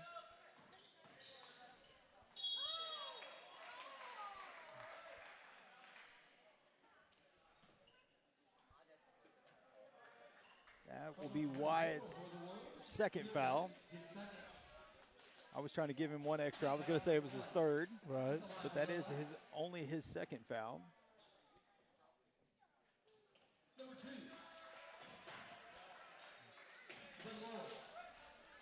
Delora makes the first free throw.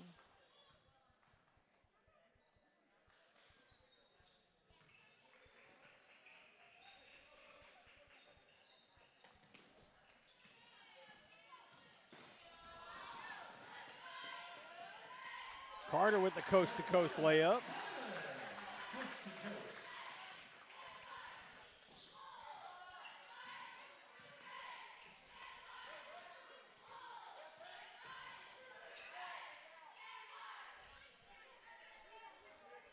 Subs waiting in at the scorer's table to come in for the Wolves. Delora for three, short. Rebounded by Clinton. Gives to Carter.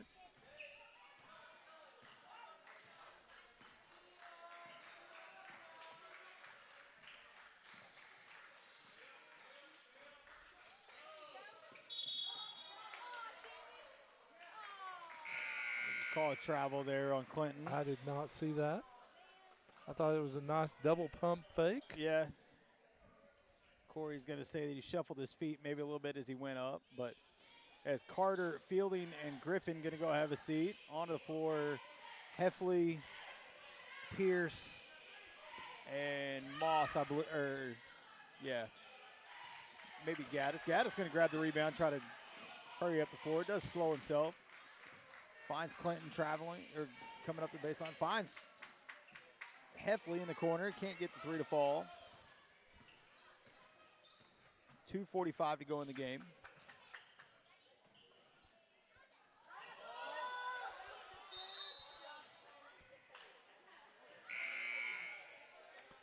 There was about 20 steps to that move.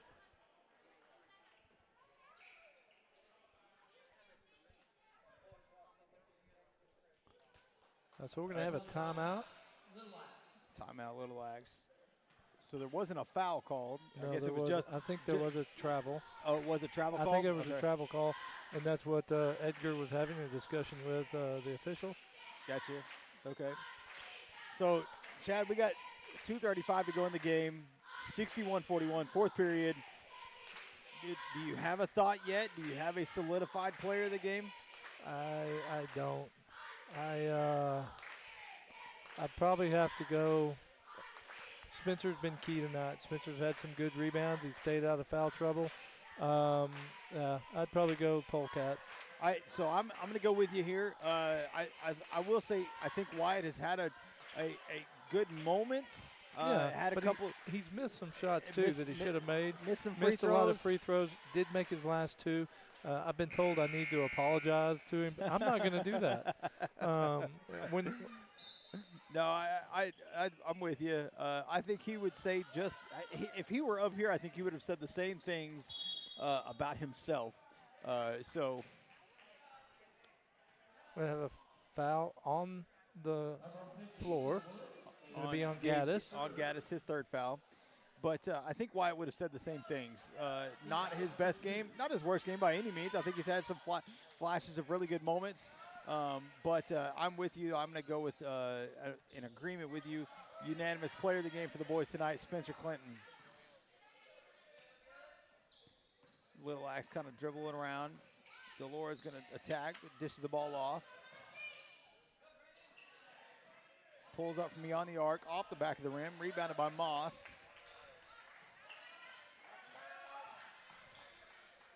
Gives to Gaddis across the floor. Clinton with the ball near side. And I like that we're ending almost the same way we started with all the seniors on the court. Yeah, all seniors on the floor, 4 of them. Tyson Moss, Ty Hillis, Spencer Clinton, Gabe Gaddis, and then sophomore Brendan Pierce out there with them.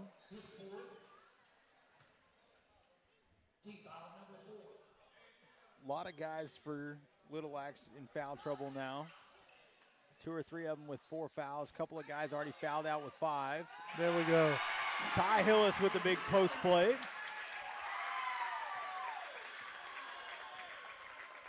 Good to see seniors getting points on senior night. Little Axe for 3, knocks it down. Count it.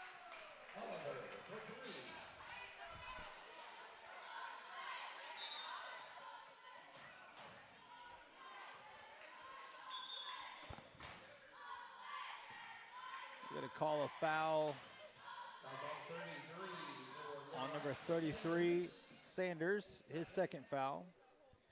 Team foul 5, so that'll send Gaddis to the line.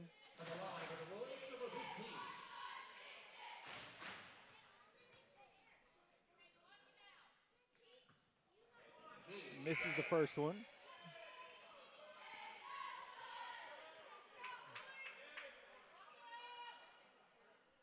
Delora going to go have a seat. And kudos to him. He played a good game tonight, playing a role he doesn't normally play. He did a good job, kept attacking. He's going to be over the line. Yep, It's going to be a Little Axe ball.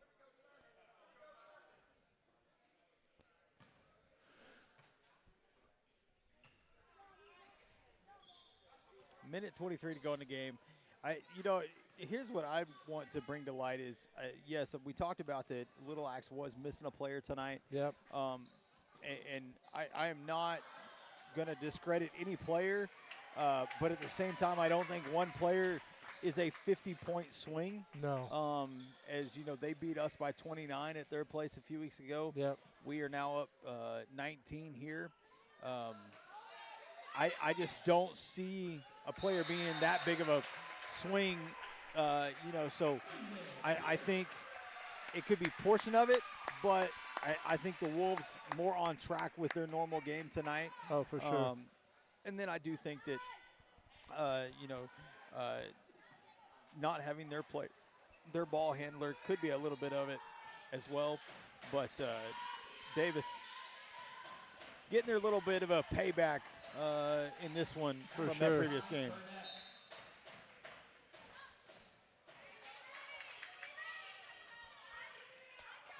Philip Faust on the floor now. Isaac Lewis, Bumgarner, and Dax Owens. That's going to be Gene. Gene's going to be out. That's going to be his 5th. So Delora will have to come back onto the floor. I believe that's 3 of the players for Little Axe now that have fouled out. That is correct. Banks it off the backboard for the basket. So of the 5 they've got over there, 3 have fouled out on the bench, and 1 went out with that injury earlier in the game, right? And has not been able to come back. So Ty Hill is fighting for the ball.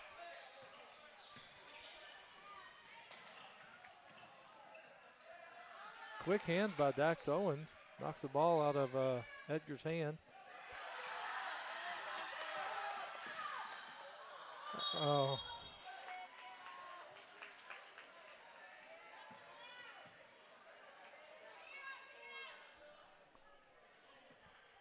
11 seconds to go in this game.